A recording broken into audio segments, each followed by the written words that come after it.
I can go. Oh, okay. We're live. You already live. Come.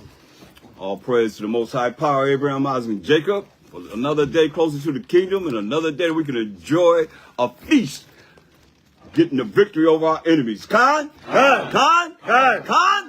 Yes. So, happy Purim. Second day of Purim. It's beautiful that we're able to come together another day to honor the Most High while Mashiach Yahushua for allowing us to get the victory, man. And as I showed last night, man, all praise to the Most High.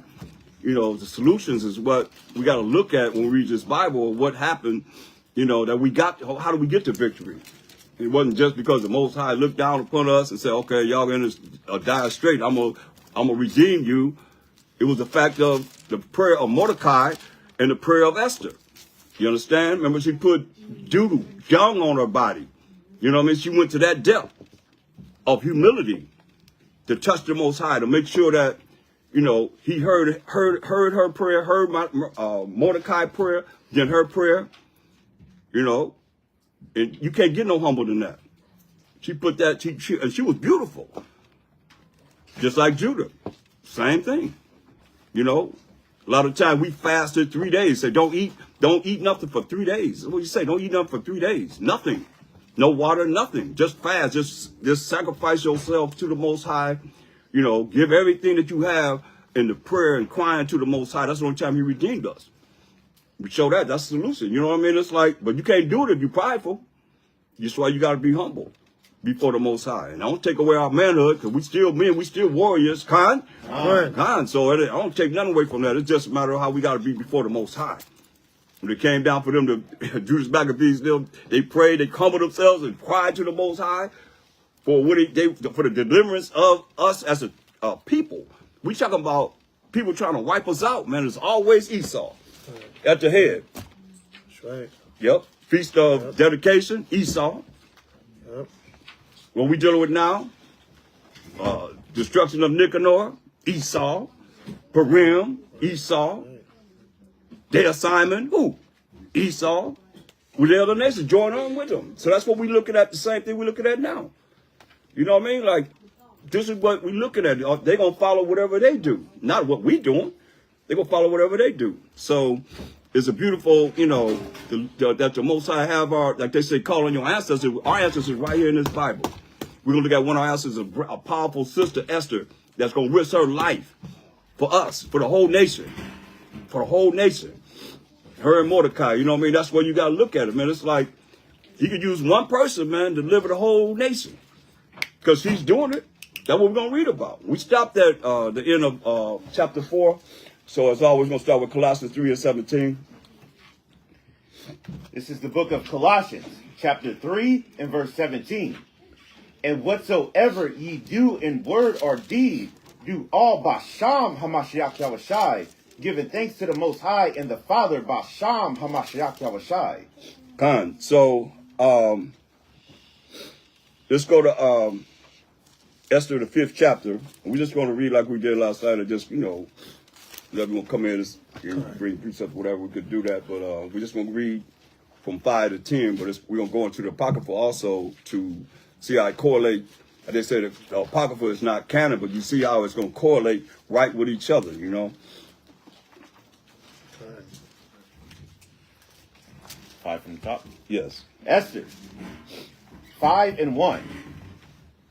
Now it came to pass on the 3rd day that Esther put on her royal apparel and stood in the inner court of the king's house, over against the king's house, and the king sat upon his royal throne in the royal house, over against the gate of the house. Right. So Esther put on her royal apparel. What she put on her head? What is it called? What's it called? Come on, y'all remember? Yeah, right, but it's called something else besides crown. Huh? Crown Royal. Yeah. Like that whiskey that they have, Crown Royal. That's why I want y'all to see that. You know, crown was called Crown Royal. Right? Time. So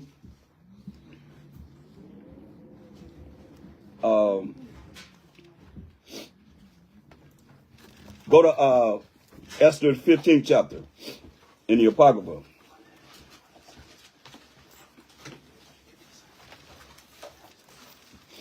the extension of Esther, the book of Esther, the rest of Esther, chapters Esther.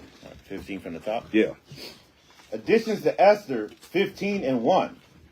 And upon the third day, when she had ended her prayers, she laid away her mourning garments and put on her glorious apparel. See, she laid away her mourning garments, because remember we read the prayer last night that she done.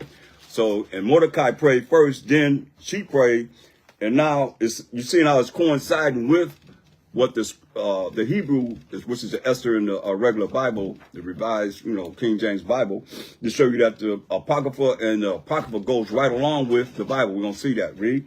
Verse 2. And being gloriously adorned, after she had called upon the Most High. After she had what? After she had called upon the Most High. After she had what? After she had called upon the Most High. After she had called upon the Most High. Read. Who is the beholder and savior of all things. She took 2 maids with her. She took 2 maids with her. She done called upon the Most High, who is who? The beholder and savior of all things. She took 2 maids with her. Read. And upon the one she leaned, as carrying herself daintily. Right. So once she leaned on as she was walking, carrying herself like, very feminine. Go ahead. And the other followed, bearing up her train. Right. So that's her long dress that she had, hold it up so it don't touch the ground. Read. And she was ruddy through the perfection of her beauty. I mean, she was, beautiful. Go ahead. And her countenance was cheerful and very amiable. Right. So she's got this smile. She going to the king. Remember, she risking her life for us, the 12 tribes of Israel, at least Judah, Benjamin, and Levi primarily, you know what I mean, is in captivity under the Persians and Medes. Go ahead. And the other tribes that was joined with us, because they always want to come around Judah. You know what I mean? So it is what it is, right? That's it. I mean, come on. But her heart was in anguish for fear. Yeah, you see, she's scared because remember, if the king put the scepter up, she's all right. She coming there, he put the scepter down and they will kill her. So she's risking her life for us. You froze up. You froze up. Okay. That's that translator, man. Hold up.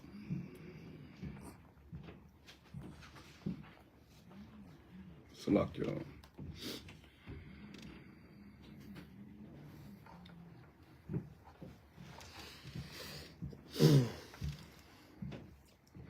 Did you on StreamYard? Yeah. Okay.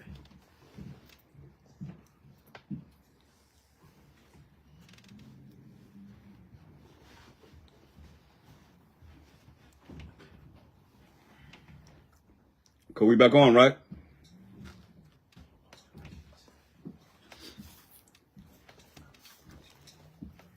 You back on. Okay. Go ahead. This is additions to Esther's 15 and 6. Then having passed through all the doors, she stood before the king, who sat upon his royal throne, and was clothed with all his robes of majesty, all glittering with gold and precious stones. And he was very dreadful. He was very dreadful. You got to think about this now. She's not looking, she's happy, but she's scared, but she's going in there smiling and, looking all beautiful and everything, but he's looking dreadful, like what you doing coming up in here? He ain't smiling. He looking like, looking at her like, I'll put you to death. Dreadful, you know what I mean? It's like putting a spirit on her. Go ahead. Verse 7. Then lifting up his countenance that shone with majesty, he looked very fiercely upon her. Okay. Go back to, hold that, get Esther 4 and start with verse 2 here. Now, go ahead, read on. He looked very fiercely upon her, and the queen fell down and was pale and fainted, and bowed herself upon the head of the maid that went before her. Hear that? He was looking so dreadful that she fainted. Pretty much just, oh man, I'm going to die. And fell on her maid that was with her. She had 2 maids. Go ahead. Then the Most High changed the spirit of the king into mildness. Okay, to what? Into mildness. To mildness, right? the Most High changed the king countenance to mildness. So what is happening here? What y'all see is going on? He Most High toned him down a little bit. Right, but why? Because of her prayer? Because of the prayer, of Mordecai and Esther. Not just Esther, Mordecai and Esther. Remember they prayed, we went over that last day, they was praying to, crying out to the Most High. And she said, we have sinned. You know, what'd she do? She was a young maiden, just went into the king and became the queen. But she still said, we have sinned, and that's very important, because that's marvelous in the eyes of the Most High. That's humility. And all the prophets said the same thing. You know, we went over that. Remember that? Yeah, we went over that. I mean, all the prophets said the same thing, man. That's humility before the Most High. Go ahead. Then the Most High changed the spirit of the king into mildness, who in a fear leaped from his throne and took her in his arms. Okay, now go back to Esther 5 and 2. Start with there. Esther 5 and 2. And it was so, when the king saw Esther the queen standing in the court, that she obtained favor in his sight. And the king held out to Esther the golden scepter that was in his hand. So Esther drew near and touched the top of the scepter. Right, so what it says is, the king held up, and it was so when the king saw Esther the queen standing in the court, that she obtained favor in his sight. Why? Because the prayers. They prayed to the Most High. That got to be said. They prayed to the Most High, so now the Most High is coming answering their prayers. You got to see this. They cried out to the Most High, and now the Most High is answering the prayer. You see the prayer come into effect by the reaction of the king. That was the whole thing. If she go there, the king pulled his scepter up, he's cool. Remember, when she looked at him, he looked so dreadful that she fainted. Because why? She thought he was going to put the scepter down and she's going to die. That's why she fainted on her maid. But the Most High came through answering that prayer. That's why prayer is very important, but it's got to be sincere. And we got to look at how they prayed, because everybody prayed, man. When we went to Feast of Dedication, you're going to see that they crying out to the Most High. Judas Maccabees, remember the numbers didn't coincide. Right. I mean, as far as the numbers that Judas Maccabees, his army had, and the ones that was coming against us. It was outnumbered. Yeah, outnumbered completely. Right. And the Most High brought that fear into him, man, and gave us the victory. You see? That's what I look at for what it is that the Most High, how we get his attention. Read the Bible for solutions of how we get the Most High's attention, how we got the Most High's attention. And that's the same thing we could do. You understand? Go ahead. Go ahead. Verse 3. Then said the king unto her, what wilt thou, Queen Esther? And what is thy request? Okay. Now, go ahead. It shall be even given thee to the half of the kingdom. Wow, man. He said, what's your request? He said, it was given to you, whatever you want, even to the half of the kingdom. He going to share his whole kingdom with her. Mm-hmm. You know, Esther was pretty bad. Come on, I'll give you half the kingdom, baby. Most High really changed his countenance, right? Go back to Apocrypha. Read that. Verse 7. Additions to Esther 15 and 7. Then, lifting up his countenance that shone with majesty, he looked very fiercely upon her, and the queen fell down and was pale, and fainted, and bowed herself upon the head of the maid that went before her. Right. Go ahead. Then the Most High changed the spirit of the king into mildness. No, it can't get no clearer than that. The Most High is answering their prayer. Mordecai and Esther prayer right here. The Most High changed the spirit of the king into mildness. Go ahead. Who in a fear leaped from his throne and took her in his arms, till she came to herself again, and comforted her with loving words, and said unto her, Esther, what is the matter? I am thy brother, be of good cheer. Go ahead. Thou shalt not die. Though our commandment be Thou. general, come Go ahead. near. Go read again, though. Though thou shalt not die, though our commandment be general, come near. He's telling her to come near. Go ahead. And so he held up his golden scepter and laid it upon her neck, and embraced her, and said, Speak unto me. Then said she unto him, I saw thee, my ruler, as an angel of the Most High, and my heart was troubled for fear of thy majesty. Woo. Go back to the Revised Version, 611 Bible. Start at verse 4 of 5. Esther 5 and 4. And Esther answered, If it seem good unto the king, let the king and Haman come this day unto the banquet that I have prepared for him. Right. So now go back to the Apocrypha and read on from there.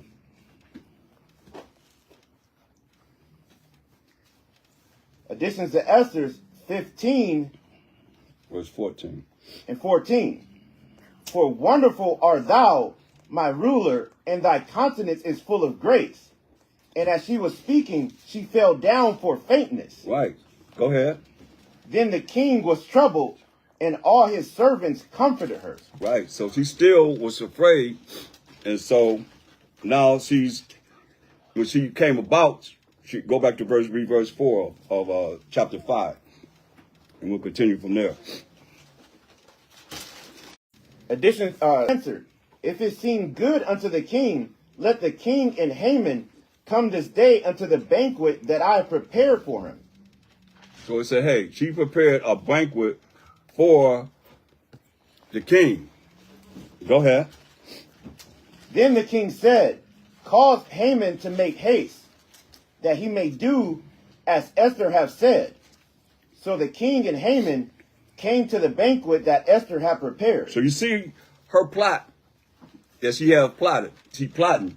She said, hey, you and Haman, y'all come on and come to this banquet that I'm prepared for you. So she set them up. You know, she set them up, boy. How Jake said, lining them up. Lining them up. That's right. She lining them up. Lining them up, boy. Eat ready, ain't she? I guess he missed the scripture, stumble not at the beauty of a woman. Esther got him with that beauty, boy. Yep. Lining them up. Go ahead. Verse 6. And the king said unto Esther at the banquet of wine, What is thy petition? And it shall be granted thee. And what is thy request? Even to the half of the kingdom it shall be performed. Hear that? He's still telling her no. I said, what do you want? What do you want, baby? Say, hey, whatever it is, all the way to the half of the kingdom. You can have it. Go ahead.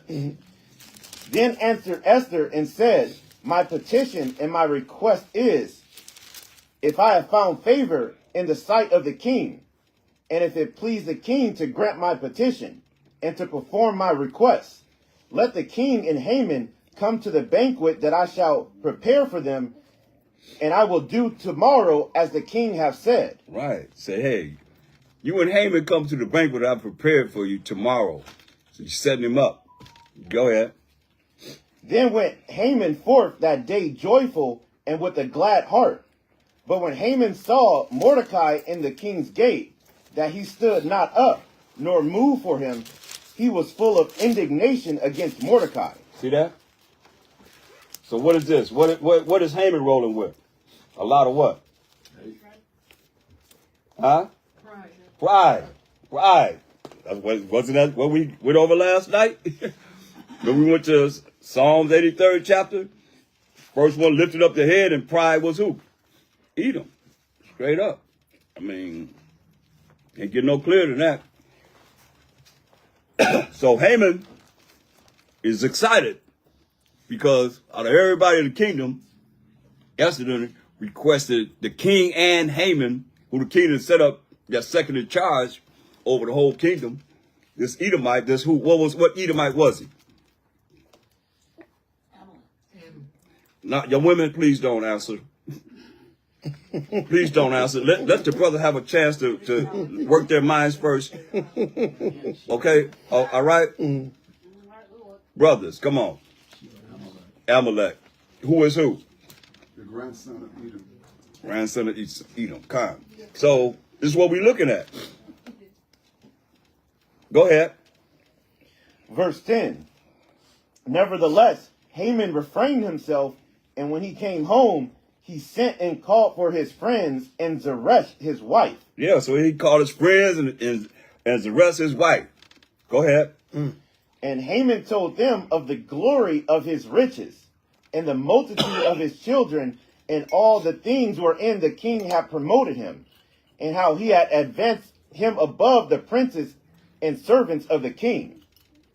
Right, so what is Haman doing right now? What is he doing? Yeah. He's boasting. Huh? Yeah. God. He boasting. Yeah. He exalting himself. He exalting himself. Go ahead. Verse 12. Haman said, moreover, yeah, Esther the queen did let no man come in with the king unto the banquet that she had prepared but myself. And tomorrow am I invited unto her also with the king. Hear that? So he's saying, look, out of everybody in the kingdom, just me and the king is invited to this banquet tomorrow. So he's very excited about the fact that he's the only one that's going into the banquet with the king. Go ahead. Verse 13. Yet all this availeth me nothing, so long as I see Mordecai the Jew sitting at the king's gate. So look at this. He said, all this don't mean nothing. As long as I see Mordecai sitting at that gate, who would not do what? What Mordecai wouldn't do. That I asked you women, Baba Kashah,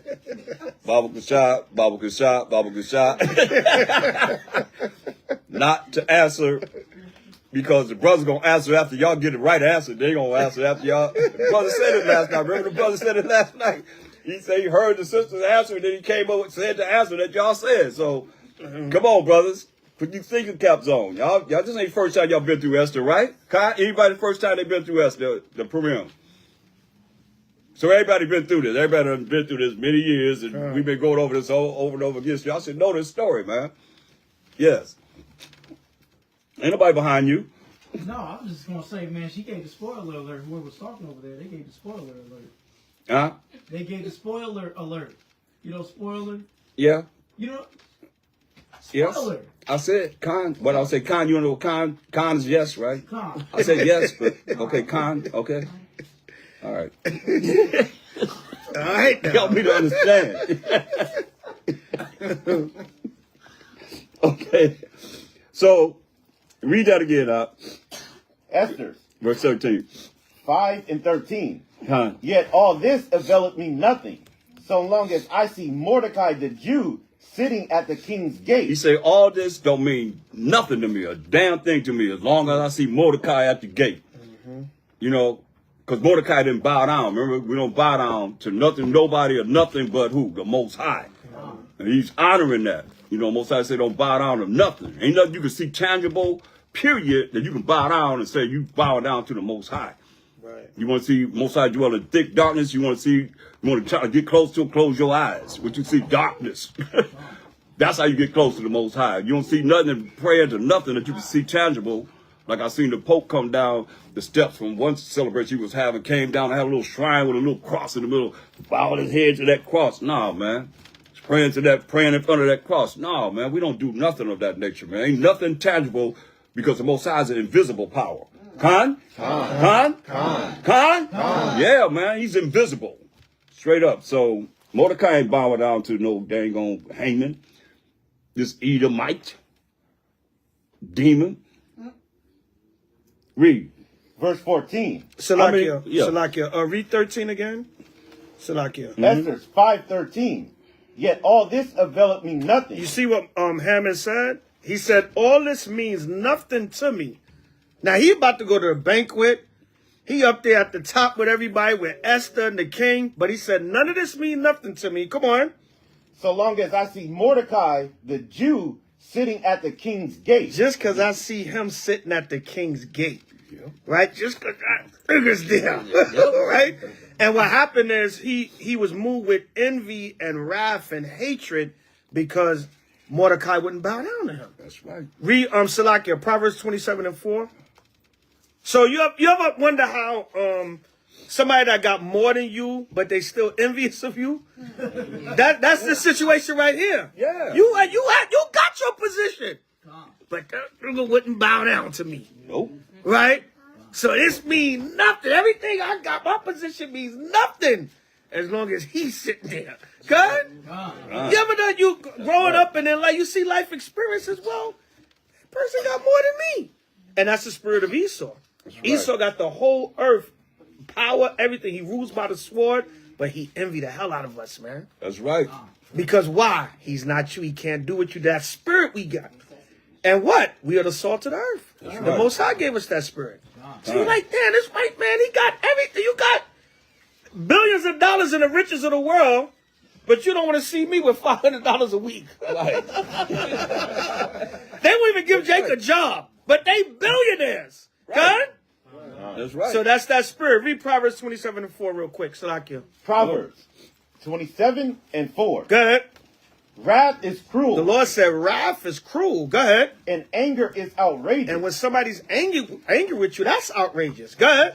But who is able to stand before envy? Who is able to stand before envy, man? That's right. That envy will confound you. Like, yo, but wait a minute. You in a higher position than me. But you wouldn't bow down to me, and you a Jew. Notice it says, as long as I see Mordecai, the Jew. Right. The Lord's chosen people. Keep it down, some of y'all. Keep order. Keep order. The service still going on. All right. So as long as I see Mordecai, the Jew, sitting at the king's gate, this don't mean nothing to me. Okay? So you see that spirit of envy, and Esau has that heavy spirit of envy, even as a nation. Esau hates Jacob because we got that birthright. Okay? Going all the way back to Genesis. Go there. Genesis 27. You finished with that? Yeah, Kai. I just want 20. to link that up. Esther 3:13 with Proverbs 27:4. Kai. Go to Genesis. Genesis. Oh, hold up. The elder want to call the scripture. Go ahead. I wanted to say 26. No, Genesis 27 and 41. The priest want to pull the scripture after that. This is Genesis 27 and 41. Come on. This is where it comes from, man. All the way back from when Jacob received the blessing, and Esau received his blessing. And once he realized that, his blessing was the fatness of the earth, and he shall live by the sword. And we were given y'all know what our blessing was that our forefather gave us? Everlasting life. Everlasting life. Kind. That's right. Can we get a clap on that? That's right, man. Everlasting life. Hallelujah. Hallelujah. Live forever, man. Kind. Okay. Genesis 27 and 41. This is why all this is coming about. It started right here. This vow that was made right here. Read that. Genesis 27:41. Kind. And Esau hated Jacob because of the blessing wherewith his father blessed him. Hear that?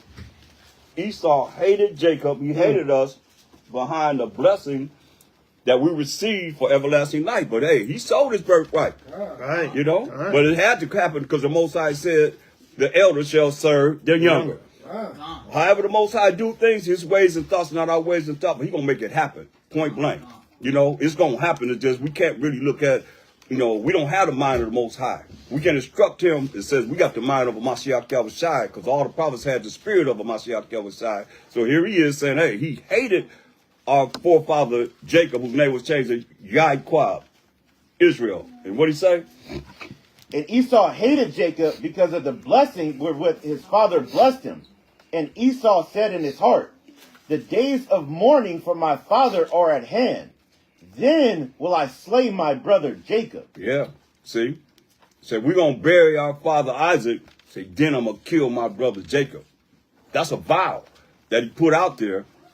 He didn't do it when he met our forefather H.O.I, but he still put this vow out. That's why by the time you get Ezekiel 35 and 5, like we read yesterday, there it is. I mean, it's like we have a perpetual hatred against the children of Israel. Read that so you know it's not dealing with just then, it's dealing with what we got to deal with even our future. Because our calamity of things that we're dealing with is going to have an end. It's going to have an end. Read that. Just for review. Ezekiel 35:5. Because thou hast had a perpetual hatred, and hast shed the blood of the children of Israel by the force of the sword in the time of their calamity, in the time that their iniquity had an end. So it's going to come a time, man, that our iniquity is going to have an end. You understand? So when our iniquity have an end, they're going to be, you know, doing what it says here. What they're going to be doing? Read it again.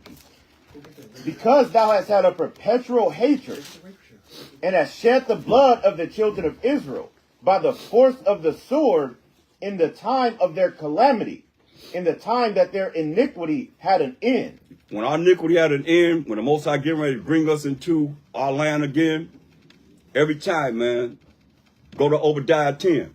Did what they did. They always was there to accomplish the things that was written from their hatred for Jacob. Read that. Obadiah 10. For thy violence against thy brother Jacob, shame shall cover thee, and thou shalt be cut off forever. They're going to be cut off forever, man, for the violence against the 12 tribes of Israel. Judah, Benjamin, Levi, Simeon, Zebulun, Ephraim, Manasseh, Gad, Reuben, Naphtali, Asher, and Issachar. You none of them tribes, man. They them tribes. Okay, they say they most high part of belonging to them. How is he part of them when he say he the power of Israel, and Israel is those tribes, the 12 tribes. You understand? Kind. And when you name them tribes, man, what tribe are you? They can't say nothing. Can't gainsay on that. They can say, oh, he's heavy, he's the power of everybody. No, he say the power of Israel. Kind? Kind. Read on. In the day that thou stoodest on the other side, in the day that the strangers carried away captive his forces, and foreigners entered into his gates, and cast lots upon Jerusalem, even thou was as one of them. Hear that? Our fraternal wicked brother Esau, the Edomites, was as one of them that was carrying us into captivity, man. What did he do? Read. Most High's talking to him. Listen, Esau. Go ahead. But thou shouldest not have looked on the day of thy brother in the day that he became a stranger. Neither shouldest thou have rejoiced over the children of Judah in the day of their destruction. Neither shouldest thou have spoken proudly in the day of distress. Thou shouldest not have entered into the gate of my people in the day of their calamity. Yeah, thou shouldest not have looked on their affliction in the day of their calamity, nor have laid hands on their substance in the day of their calamity. Neither shouldest thou have stood in the crossway to cut off those of his that did escape. Neither shouldest thou have delivered up those of his that did remain in the day of distress. So what they do, man, they was like, the ones that's, when we running away, man, especially the Babylonian, this is what it's talking about primarily when the Babylonians came, Nebuchadnezzar came to get us, man, this is what they did, man. Get first Ezra's 4:45. So you see that these are the things that, why the Most High said they're going to be cut off forever, because these are the things that they've done, some of the things that they've done, you know, but we know that it just said in the day of when our calamity had an end, they're going to come down with much wrath. That's Jacob's trouble. You understand? So read that. This is what they did. Now, what do we go to honor the Most High? As far as we as the children of Israel, where do we go to honor the Most High back in the day?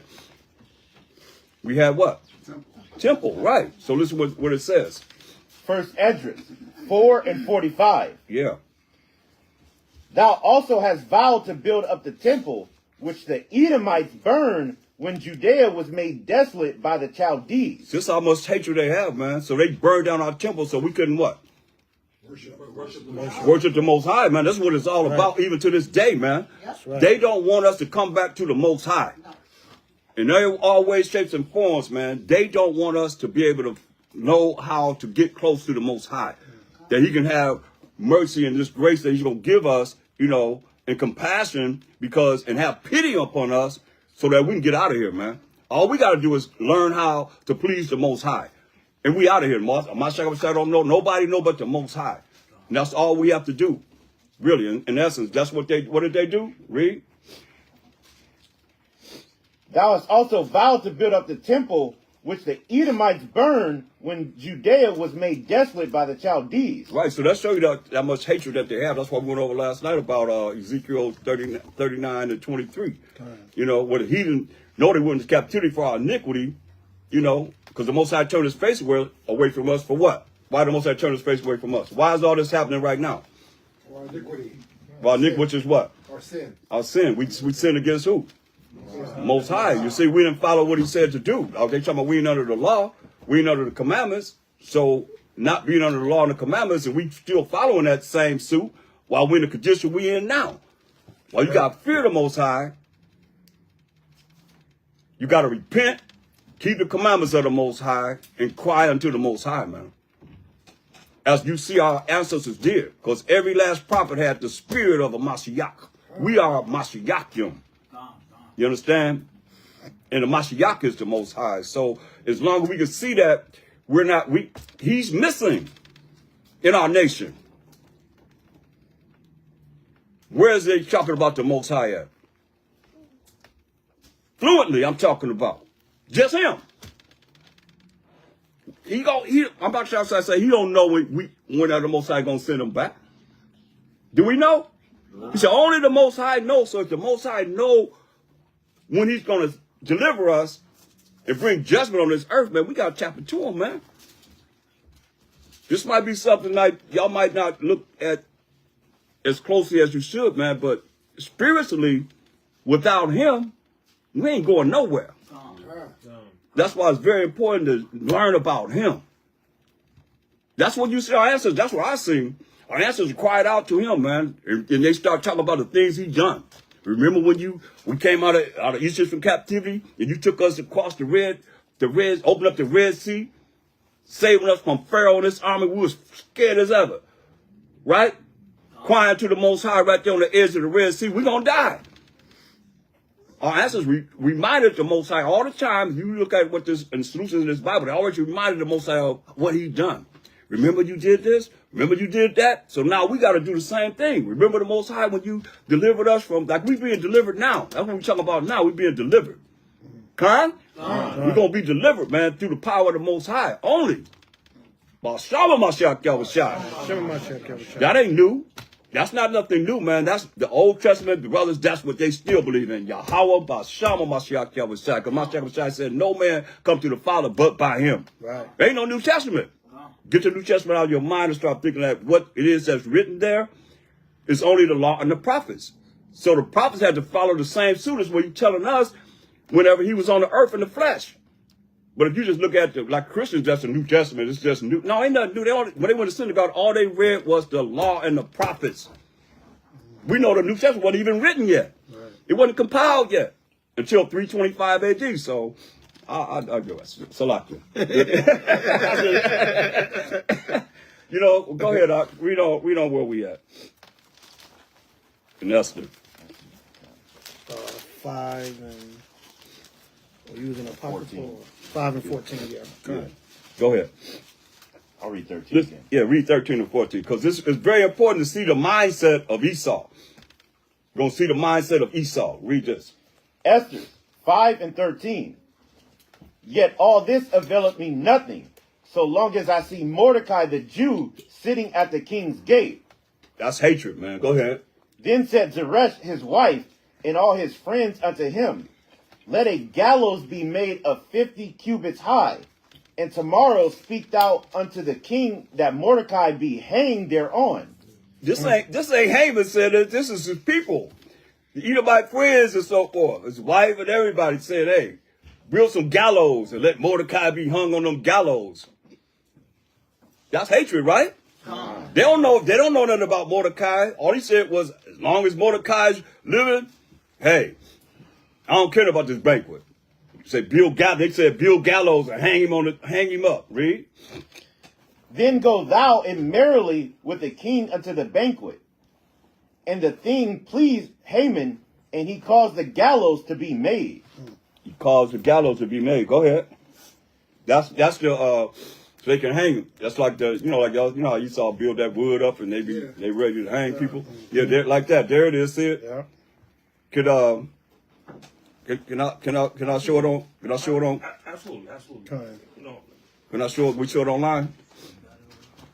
What? Just Yahweh dial. Get his phone. Hand it to us so we can put it online. Oh, wow. Yeah. Gallows, right? Oh, minute. Wait. Let me see. Gallows. Good image, yeah. That's gallows right there. Right, yeah. Gallows, right. See? There it is. Fine. Go ahead. Salakia, read 14 again. Esther 5 and 14. Then said Zeresh his wife. Zeresh, his wife, Yeah. right, the white woman, right? Go ahead.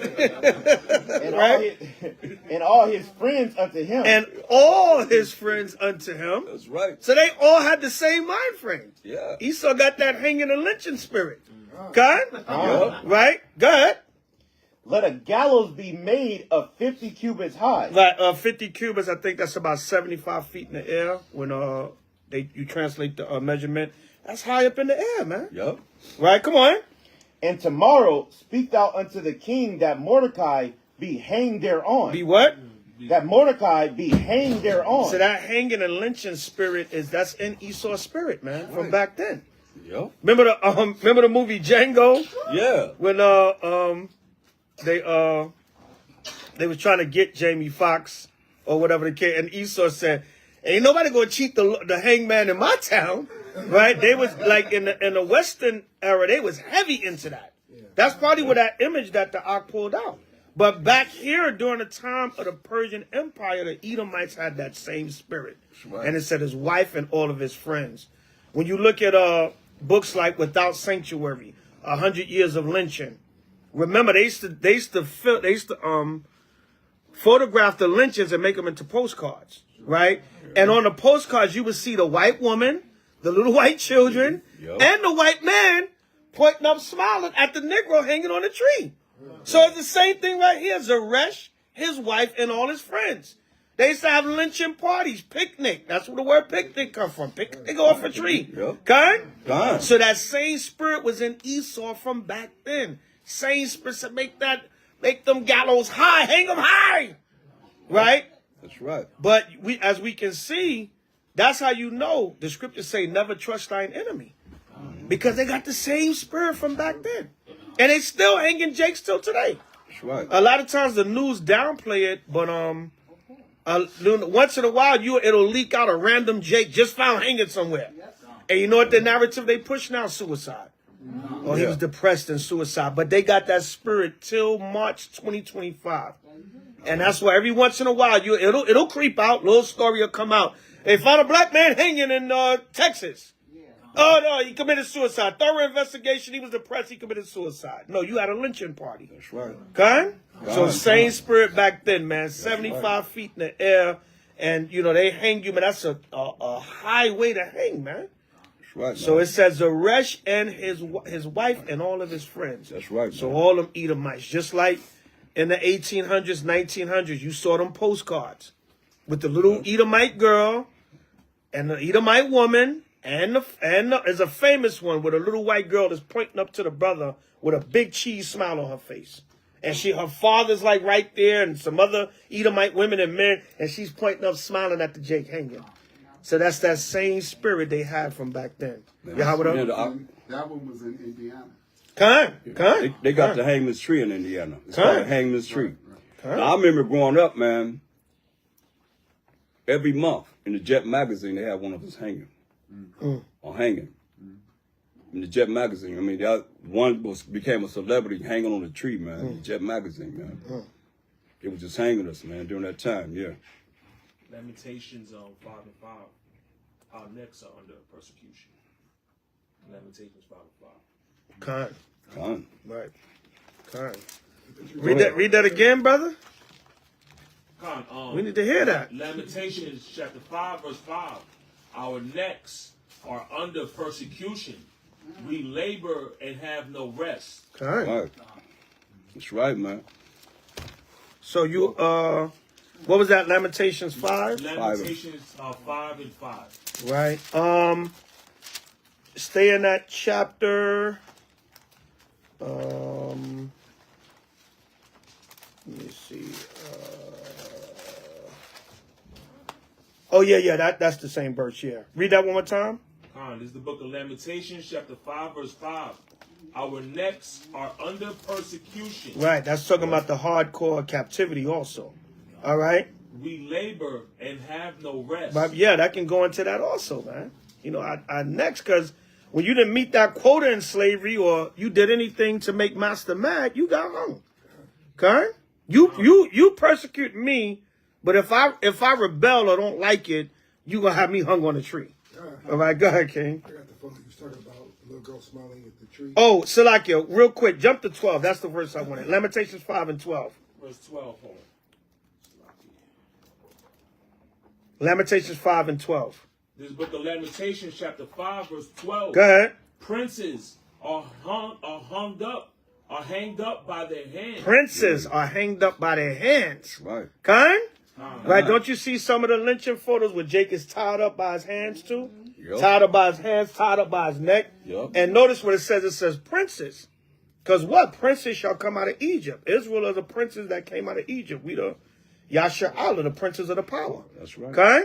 It said princes would be hanged by their hands. This was prophecy. And back here was the Babylonians. The Babylonians was doing it to us. Right? The so-called ancient Ethiopians. Right? Go ahead. The faces of the elders were not honored. Right. The faces of the elders were not honored. So we got a long history of it as a people, of people lynching and hanging us. And this is also the future prophecy of modern day Babylon. Princes are hanged up by their hands. Khan? God, I yield on that.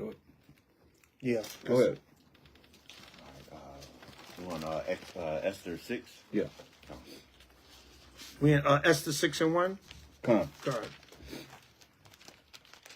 Esther. Somebody had their hand up? Salakia. That's All right, go Oh, ahead. I got the picture that you was talking about. Oh yeah, that famous picture. Yeah, give me. Let me see that real quick. Salakia, we're gonna continue on. Yeah, see that? Yeah, that's the famous picture right there. Little white girl smiling. Yeah. Right? Come. Brother hanging on the tree. See it. Con. Little devilette smiling. Just like you said, what's the name? On Django, the dude killed the dude right in front of everybody. But when the marshal come, he like, you and your nigger come out right now. Right. He just killed the man in cold blood, but you gonna say you and your nigger come out. Right. And he said, ain't nobody gonna hang. They ain't gonna cheat the hangman in my town. Right. Salakia. Go ahead. Yeah, from what I heard that they said something about Can you speak up? Shemai. 1,000 oaks. Y'all know about 1,000 oaks, right? They said that they hung about 1,000 Northern Kingdom brothers, and that's why they call it 1,000 oaks. Wow. Kind. Yeah, you talking about the neighborhood 1,000 Oaks, right? Yeah. The reason why the neighborhood was called 1,000. Let's get order. Let's keep order. The reason why the neighborhood is called 1,000 Oaks because they were hanging 1,000. Shemai, please. Let's keep order, y'all. 1,000 Northern Kingdom brothers out there. That's why they called it 1,000 Oaks. Kind. Well, I gotta look that up. That's some interesting information. Right. Kind. Let's continue on. Yeah, let's continue on. Esther 6 and 1. Yeah, Salakia, real quick. Let's keep order, y'all. Unless you're saying something or asking a question, it shouldn't be, all this different chatter going on. All right, we bringing out the word. All right. Esther Salakia. 6 and 1. On that night could not the king sleep, and he commanded to bring the book of records of the Chronicles, and they were read before the king.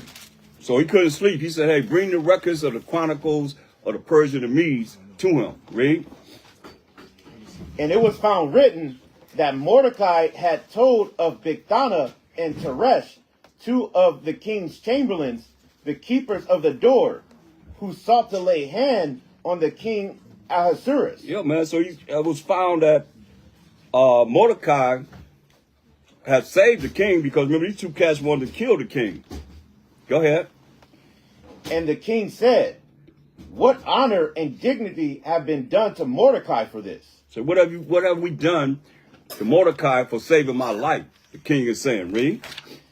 Then said the king's servants that ministered unto him, there is nothing done for him. Say nothing done for Mordecai that saved your life, king. Right? Go ahead. And the king said, who is in the court? Now Haman was come into the outward court of the king's house to speak unto the king to hang Mordecai on the gallows that he had prepared for him. You hear that? No. He already asked, who is it that saved my life?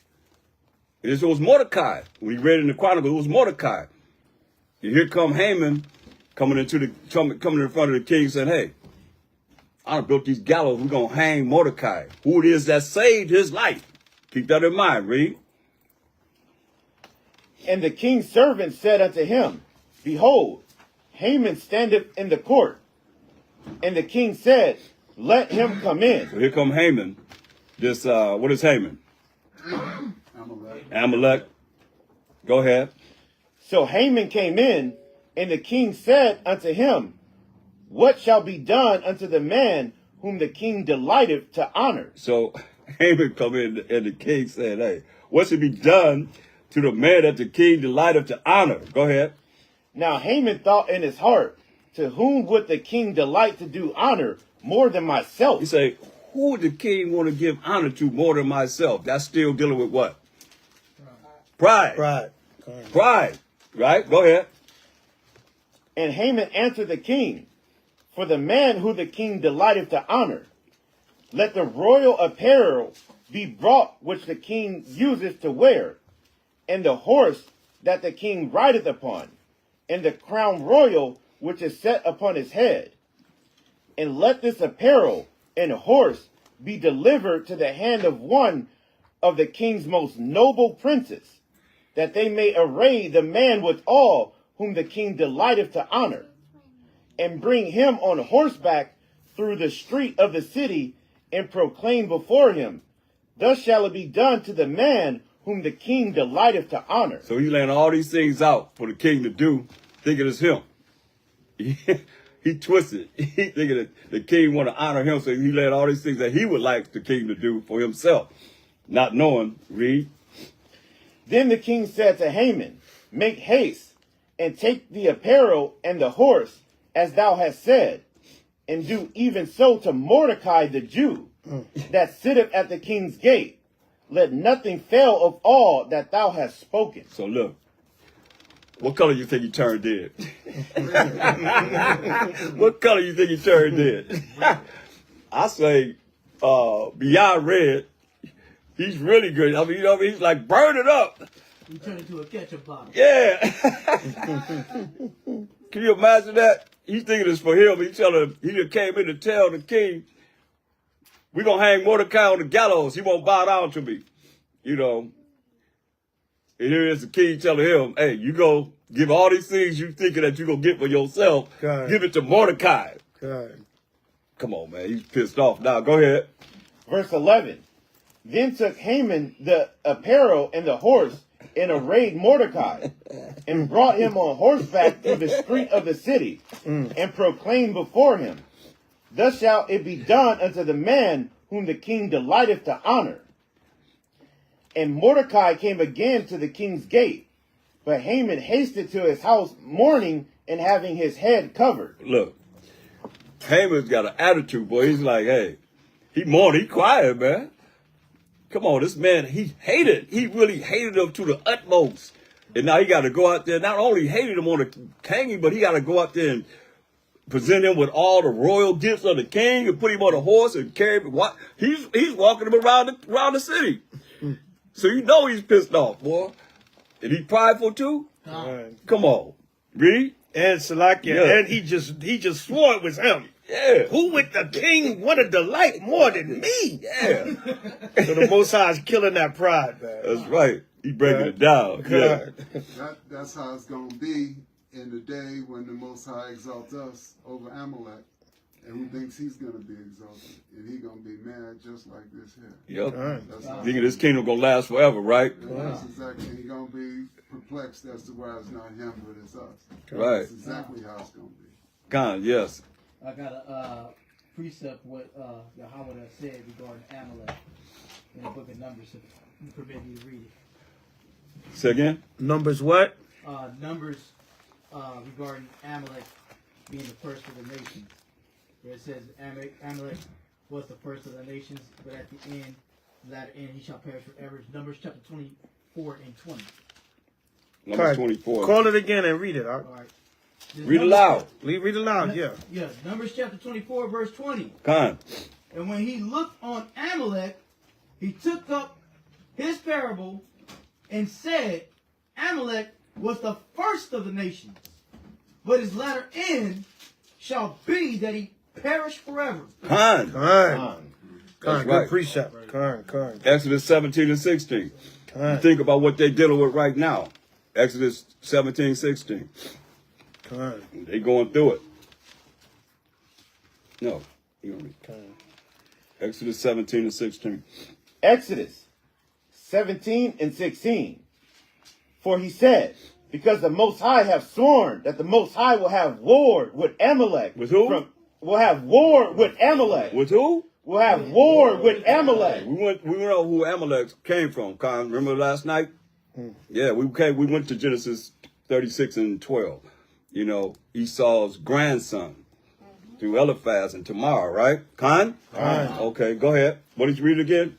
For he said, because the Most High have sworn that the Most High will have war with Amalek from generation to generation. That's right, man. That's why they at war right now. Until he fulfill what you just read in Numbers 24 and what? Numbers chapter 24, verse 20. Verse 20. Con. Go back up.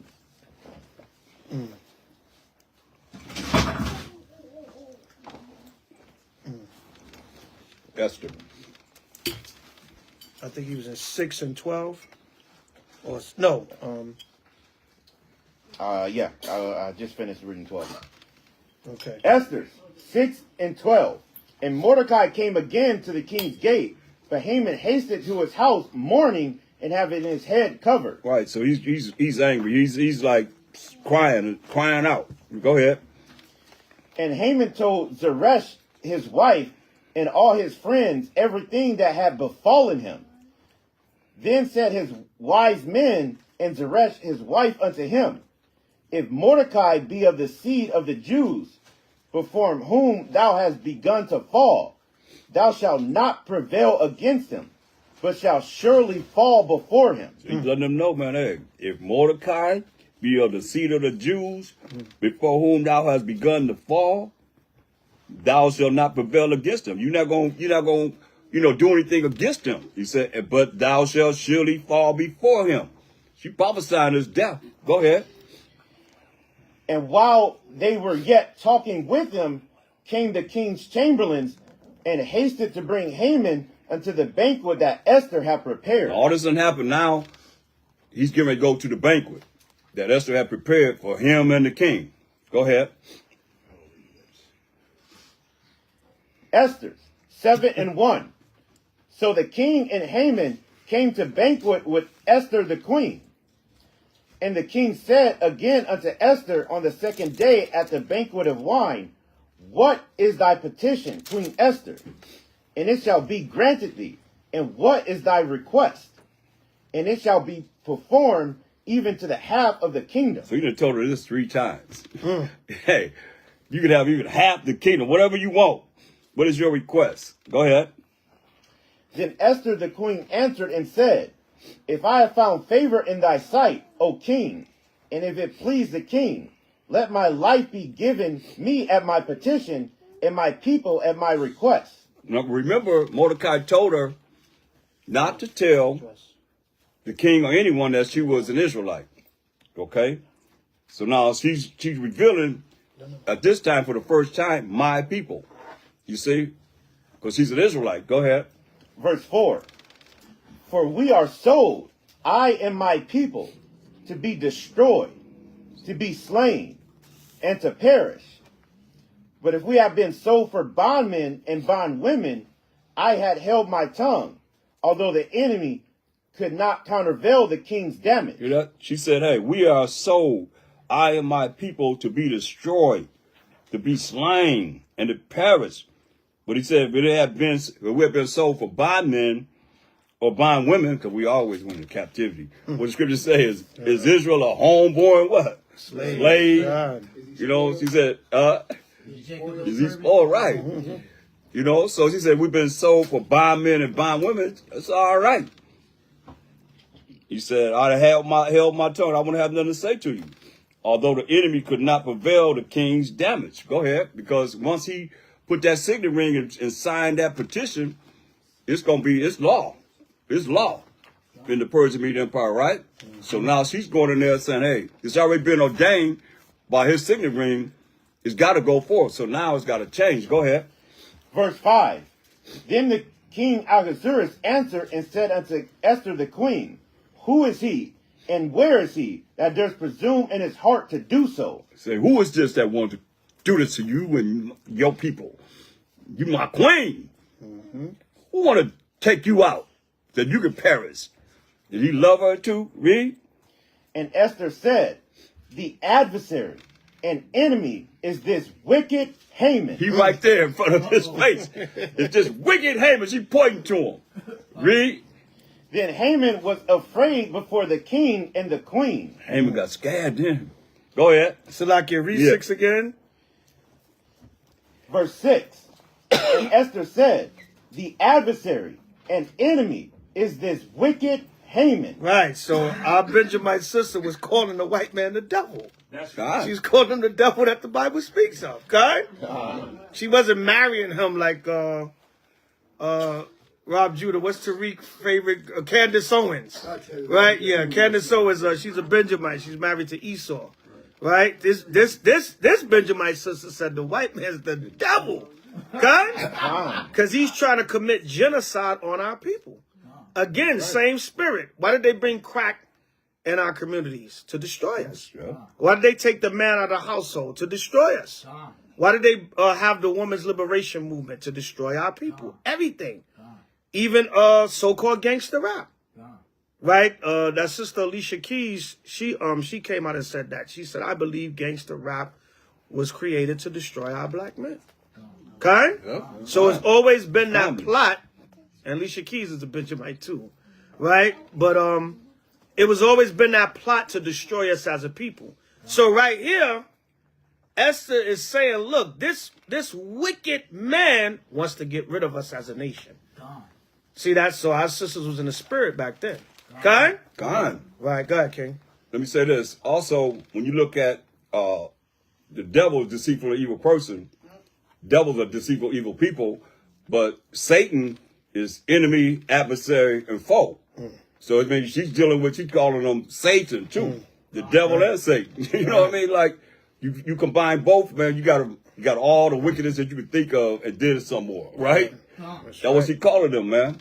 In the king's face. And Haman's right there.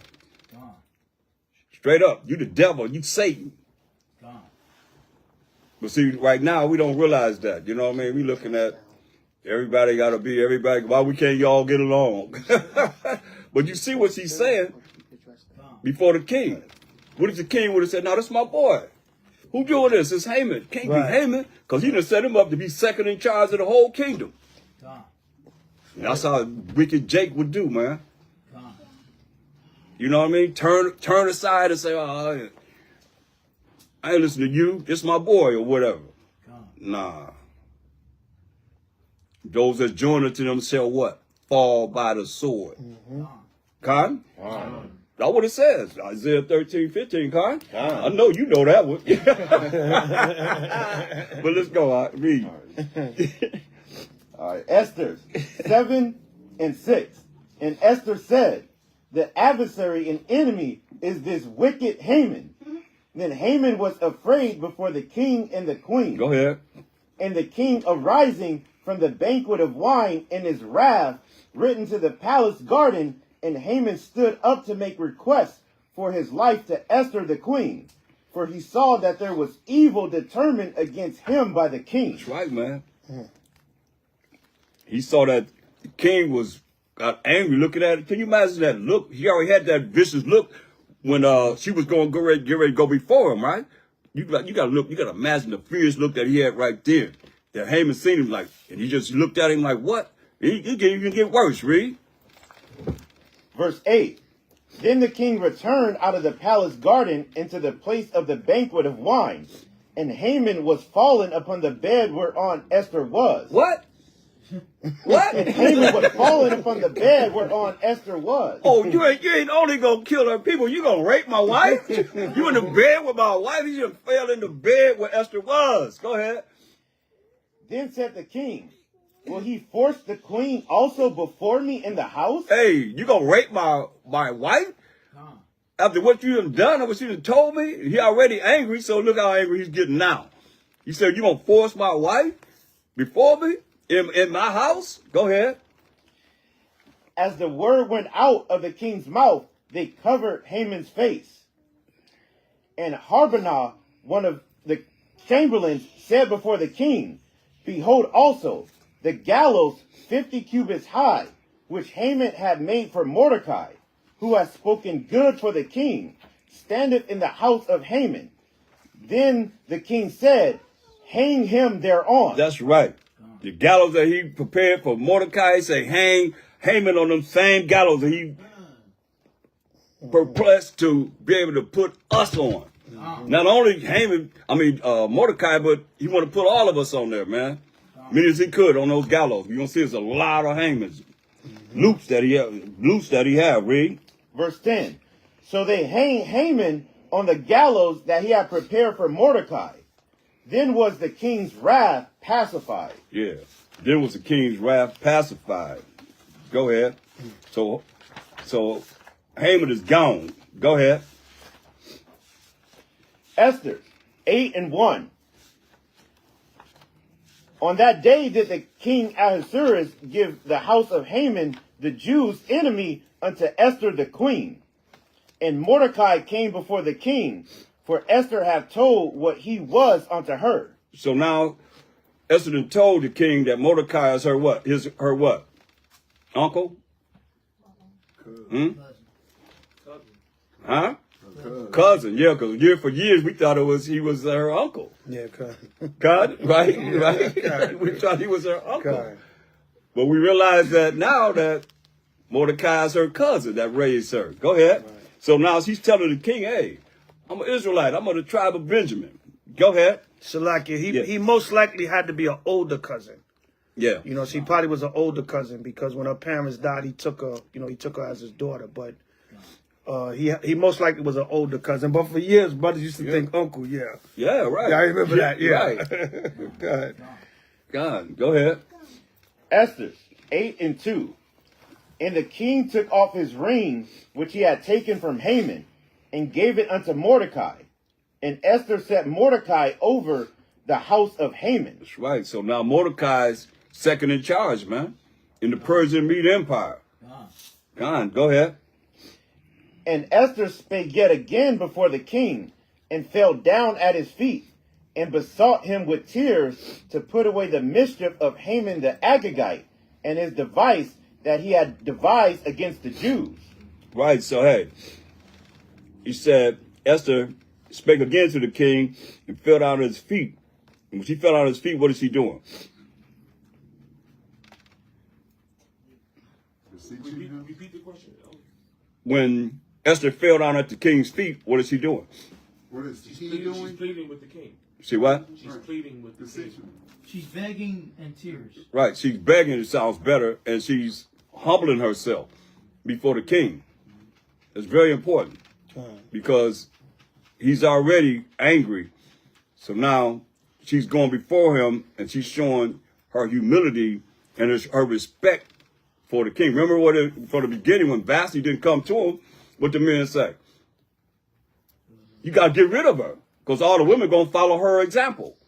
So now here she is in front of him and she's bowing down herself to him and showing humility before him. You know what I mean? Humbling herself before him.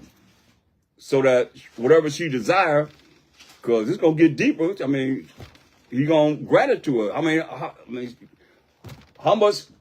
humble can you be that a woman come to your feet and lay down, let go before you and talking to you? You know what I mean? That's real humble. Y'all probably can't relate to that, huh? I ain't doing that. Woman can pass a man now. Don't you know that? The new thing of the earth, too. Woman should pass a man. You got to do that. Y'all better bow down to us. Well, we do, but don't just men bow down and just put that ring on their finger. Right. They bow on that one knee. And That's a European custom. Right. European custom, right? But they still follow the same suit. Some do. Yeah, some do, right. I mean, that's what I'm saying, but the majority, the majority of people going to follow the ways of the world anyway. That's why he said, come out of her, my people. But go ahead. And a lot of times they tell Jake no anyway. They get out on his knees with a $10,000 ring and she was like, no. How valuable the ring is. Right. Wow. God, so I can God. was the girl's best friend. God. Right, God, go ahead. Esther 8 and 4. Then the king held out the golden scepter toward Esther. So Esther arose and stood before the king and said, if it please the king, and if I have found favor in his sight, and the thing seem right before the king, and I be pleasing in his eyes, let it be written to reverse the letters devised by Haman the son of Hammedatha the Agagite, which he wrote to destroy the Jews which are in all the king's provinces. Yeah, so it had to be something that was written by the king to reverse, because once he signed it with his signet ring for them to kill us, then that had to go forth. So now she asked him to reverse it so that he would bring forth a decree that going to happen from what it is that she desired for the king to do. Read. Verse 6. For how can I endure to see the evil that shall come unto my people? Or how can I endure to see the destruction of my kindred? She's breaking it down, man. Go ahead. Then the king Ahasuerus said unto Esther the queen, and to Mordecai the Jew, behold, I have given Esther the house of Haman, and him they have hanged upon the gallows, because he laid his hand upon the Jews. Write ye also for the Jews, as it liketh you, in the king's name, and seal it with the king's ring. For the writing which is written in the king's name, and sealed with the king's ring, may no man reverse. That's right. So he's telling her, write whatever you want to write. Just here's my ring, put it in that ink, and seal it with the king's seal, signet ring. It's going to be put into play. Once you do that, it reverses the judgment of what Haman had said. Everybody got to bow down on him. You'll bow down on him. You're going to put to death. All that's going to be reversed. Read. Verse 9. Then were the king's scribes called at that time in the 3rd month, that is, the month Sivan, on the 23rd day thereof. And it was written according to all that Mordecai commanded unto the Jews, and to the lieutenants, and the deputies and rulers of the provinces which are from India unto Ethiopia, 127 provinces, unto every province according to the writing thereof, and unto every people after their language, and to the Jews according to their writing, and according to their language. So he's writing to all 127 provinces, man, letting them know that the decree that for them to kill us is going to be reversed in every 127 provinces. Go ahead. Verse 10. And he wrote in the king Ahasuerus' name, and sealed it with the king's ring, and sent letters by post on horseback, and riders on mules, camels, and young dromedaries. Wherein the king granted the Jews Wait a minute, hold up. I want you to go to Apocrypha, Salakia. Go to, go back to the Apocrypha. I wanted you to start at the 6th verse. Go to the Apocrypha. Start at chapter 16. Read verse 6 again. Additions to Esther. No, wait a minute. Where were you at? Where was you at? Verse what? In the Apocrypha or Yeah, in the Revised Version. That was No, he was in 11. Go ahead, read 11. 8 and 11. Read 11 and 12. Esther's 8 and 11, wherein the king granted the Jews which were in every city to gather themselves together and to stand for their life, to destroy, to slay, and to cause to perish all the power of the people and province that would assault them, both little ones and women, and to take the spoil of them for a prey. So he said, hey, he ordained that we're going to slay, we're going to destroy, slay, and cause to perish all the power of the people and provinces, which is 127 provinces, that would assault them, both little ones, that's little children, and women, and to take the spoil, meaning rob and take everything they have of them for a prey, he's saying. Go ahead. Now read verse 12, then we'll go to the Apocrypha. Verse 12. Upon one day in all the provinces of King Ahasuerus, namely, upon the 13th day of the 12th month, which is the month Adar. So this is the 12th month on the 13th day, like we had yesterday, right? In the month Adar, which is what month for us in our calendar? The what month in number? The what? No. What month in our calendar is this? Huh? No. What month is this that we're dealing with, when we get this victory over our enemy, to be able to go and do what he said do? It's going to be the what month? When we actually do it, I'm saying. The what? Oh. You said it right. The what? Yeah, when Purim is. On what month? 12 month. 12th month, right. Well, that's a You didn't speak it loud. I couldn't hear you. That's Like I said, speak loud. Whether you right, speak loud. If you wrong, okay, you gotta speak loud. You heard him? You heard him say it? I hear him say it. Just in case they wrong. Yeah, just like you wrong. Speak loud, man. If you wrong, that's all right. Huh? 12th month, baby. The calendar time. month that we're in now. No. Which is Adar. No, this don't mean nothing. That's what I thought. Yeah, no, I don't understand. But this don't. No, they don't. Like looking outside right now, the moon is full. The 15th, right, or the 12th month, 15th day. Look outside, the moon is full.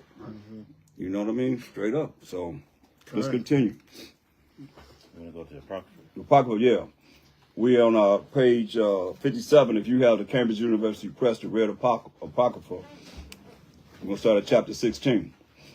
You see how this going together with Esther from the 1611 Revised Version all the way into the Apocrypha? Just how you read it to get the whole understanding. When they say the Apocrypha is not canon, they'll never know this. Con? Yeah, read. Additions to Esther's 16 and 1. The great king Ahasuerus unto the princes and governors of 107 and 20 provinces from India unto Ethiopia, and unto all our faithful subjects, greeting. Many, the more often they are honored with the great bounty of their gracious princes, the more proud they are waxen, and endeavor to hurt not our subjects only, but not being able to bear abundance, do take in hand to practice also against those that do them good, and take not only thankfulness away from among men, but also lift it up with the glorious words of lewd persons that were never good. They think to escape the justice of the Most High, that seeth all things and hateth evil. That's right. That's the Most High. That's our power. Ah. Go ahead. Oftentimes also fair speech of those that are put in trust to manage their friends' affairs have caused many that are in authority to be partakers of innocent blood, and have enwrapped them in remediless calamities, beguiling with the falsehood and deceit of their lewd disposition the innocency and goodness of princes. Verse 7. Now ye may see this, as we have declared, not so much by ancient histories, as ye may, if ye search what have been wickedly done of late through the pestilent behavior of them that are unworthily placed in authority. And we must take care for the time to come, that our kingdom may be quiet and peaceable for all men, both by changing our purposes and always judging things that are evident with more equal proceeding. For Haman, a Macedonian, the son of Amadatha, being indeed a stranger from the Persian blood, and far distant from our goodness, and as a stranger received of us, have so far forth obtained the favor that we showed toward every nation, as that he was called our father, and was continually honored of all the next person unto the king. But he, Salakia, continually honored of all men, as the next person until. Read that last part again. From and was. Does it say all men in yours? Yeah. Okay. It don't say it in mine. So I got it. Oh, okay. Oh, you reading off the. Okay, I thought you was reading out of the red one. Go ahead, King. All right. What do it say in yours? Read that again. What it says in yours. Verse 11. And was continually honored of all the next person unto the king. Next person. You say all men. Okay, go ahead. Verse 12. You saw something else, eh? You see how they change things up, man. Straight up. Go ahead. But he, not bearing his great dignity, went about to deprive us of our kingdom and life, having by manifold and cunning deceits sought of us the destruction, as well of Mordecai, who saved our life, and continually procured our good, as also of blameless Esther, partaker of our kingdom, with their whole nation. For by these means he thought, finding us destitute of friends, to have translated the kingdom of the Persians to the Macedonians. See? You see that? He was really plotting to take the kingdom from the Persians and Medes, thinking that he was going to get in that seat and be able to take them down. You read that last part again? Thinking what? For by these means he thought, finding us destitute of friends, to have translated the kingdom of the Persians to the Macedonians. He's a Macedonian. That's an Edomite. Khan? To the Edomites. At that time. Wasn't time, though. Go ahead. Salakia, read that again. Verse 14. For by these means he thought, finding us destitute of friends, to have translated the kingdom of the Persians to the Macedonians. But get Micah 2 and 2. Right, so it said what? Esau's always plotting. That's right. This whole thing was really for them to take over the Persian Empire. God. They was going to exterminate us and then take over. Esau's always plotting. Yo. Right, that's why when you read these scriptures, man, you got to see what the Most High is saying. God, hold your point 1 second, King. You got to see what the Most High is saying. He wanted to translate the kingdom from the Persians to the Macedonians. So Esau was coveting the Persians' kingdom. Yeah. Now, remind you, Daniel saw the vision of the 4 kingdoms. But it was time for the Persians to rule. Yeah. But Esau, greedy, wicked, my heart said, no, I want my time now. You're going to get the Greeks was next. The Greeks was after the Medo-Persian Empire. That was the 3rd kingdom that Daniel saw. But this greedy, wicked devil, he wanted to overthrow the Persians. In the meantime, exterminate them Jews. Okay? Micah 2 and 2, Salakia. Micah 2 and 2. Go ahead. And they covet fields. They do what? And they covet fields. They covet fields. They have a strong desire. Right? They covet fields. They covet different kingdoms and parts of the world. Go ahead. And take them by violence. And take them by violence. Look, let's wipe out the Israelites and let's take over the Persian Empire. Right? Remember, he plotted to assassinate Ahasuerus. Right? He plotted to assassinate him. He wanted to have the 2 eunuchs and chamberlains assassinate Ahasuerus so the Greeks can take over the kingdom. The Macedonians can take over the kingdom. The Edomites back then, whatever you call them, whatever title and label they went over in ancient time, they were all Edomites. Okay? Right, read on. And take them by violence. And do what? And take them by violence. Come on. And houses. And take them away. Right, and take them away. So what does Esau do? He got the earth through violence. That was his blessing. The priest brought it out earlier in Genesis 27. So that's what this whole thing was about. You know, we're going to kill them Jews because we hate them. but we're going to overthrow the Persian Empire. Khan? Esau wanted his time before. Was it the Most High going to let y'all rule? But no, they wanted it then and now. Because they are a covetous nation, man. Khan? Right, so the rest of the books are Esther 16:14 with Micah 2 and 2. So, that's it on that. Go to First Maccabees 1 and 1. It's clear. I'm gonna be clear as ever. Because Haman was what? Besides Amalek, he was a what? No, what we just read. Macedonian. Khan. So look at this. Yes. And Alexander the not so great, who later took over, was a Macedonian Khan. with the Greek army. But he was a Khan. Macedonian. Read that out. First Maccabees. Y'all would die. Check this out. 1 and 1. And it happened after that Alexander, son of Philip, the Macedonian. The who? The Macedonian. See? Edomite. Right? Read. Who came out of the land of Edom, has smitten Darius, king of the Persians and Medes. This is going to happen in the future. Not when Haman wanted it to happen. He's gone. He finished. Go ahead. That he reigned in his stead the first over Greece. First over Greece, man. The Greek Empire, man. So, First Maccabees 1 and 1. Yeah, so you see how it goes right along with what we say as far as being the Macedonians, being the Edomites. So go ahead. We want to carry up and get through this. We can finish this up. Khan. Go ahead, Doc. Where we at? 16:15, right in the Apocrypha. Yeah. Then we're just gonna read on to the end, get this judgment, Khan. and we'll be done. Go ahead, Doc. And make sure y'all going over these notes. Khan. Each year when the feast days come, you can always refer. You don't have to wait till the feast day to read the book of Esther. You don't have to wait till Purim to read Esther. Okay? But if you taking meticulous notes, you know when the feast come up, you got notes from over the years, so you know how to answer the questions, explain it, and one day you may have to preside over the service. Okay? So you got your notes on how to explain and break things down. Okay? All right. Come on, let's read. Additions to Esther 16 and 15.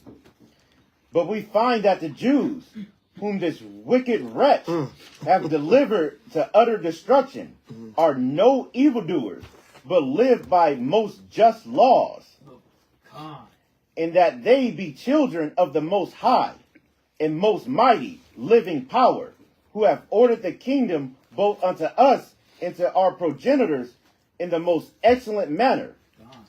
Wherefore ye shall do well not to put in execution the letters sent unto you by Haman, the son of Amadatha.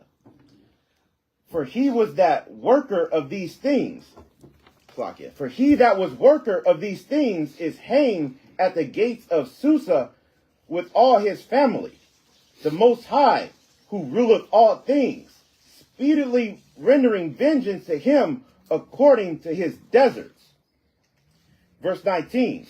Therefore, ye shall publish the copy of this letter in all places, that the Jews may freely live after their own laws. And ye shall aid them, that even the same day, being the 13th day of the 12th month Adar, that they may be avenged on them, who in the time of their affliction shall shed upon them. Verse 21. For the Almighty Most High have turned to joy unto them the day wherein the chosen people should have perished. You shall therefore among your solemn feasts keep it an high day with all feasting, that both now and hereafter there may be safety to us and the well-affected Persians, but to those who do conspire against us a memorial of destruction. That's right. Anybody coming against us, a memorial to destruction. Go ahead. Verse 24. Therefore, every city and country whatsoever which shall not do according to these things shall be destroyed without mercy with fire and sword. That's right, man. They're gonna be killed. That's a reversing of the judgment against us. You see? And killing us. Go ahead, go back to 2 Ezra 8:13. Can you take and just put a little on everybody's head? That'll save us time. Right now? 8:13. Oh, Esther. Because I'm going to anoint everybody else. Esther 8:13. Yeah, Salaki, go ahead. Esther 8:13. The copy of the writing for a commandment to be given in every province was published unto all people, and that the Jews should be ready against that day to avenge themselves on their enemies. So you see what that decree that was written, the reverse, us being put to death. Now you see it come back to Esther 8 and 13 is making sense for that. Read. You blessed it?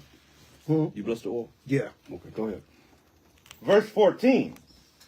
So the post that rode upon mules and camels went out, being hastened and pressed on by the king's commandment. And the decree was given at Shushan the palace. Verse 15. And Mordecai went out from the presence of the king in royal apparel of blue and white, and with a great crown of gold, and with a garment of fine linen and purple. And the city of Shushan rejoiced and was glad. Go ahead. The Jews had light and gladness and joy and honor, and in every province and in every city, whithersoever the king's commandment and his decree came, the Jews had joy and gladness, a feast and a good day. And many of the people of the land became Jews, for the fear of the Jews fell upon them. Yeah, how many of the people of the land became Jews? For the fear of the Jews fell upon them. How did they become Jews? Yeah. You say, and many of the people of the land became Jews, for the fear of the Jews fell upon them.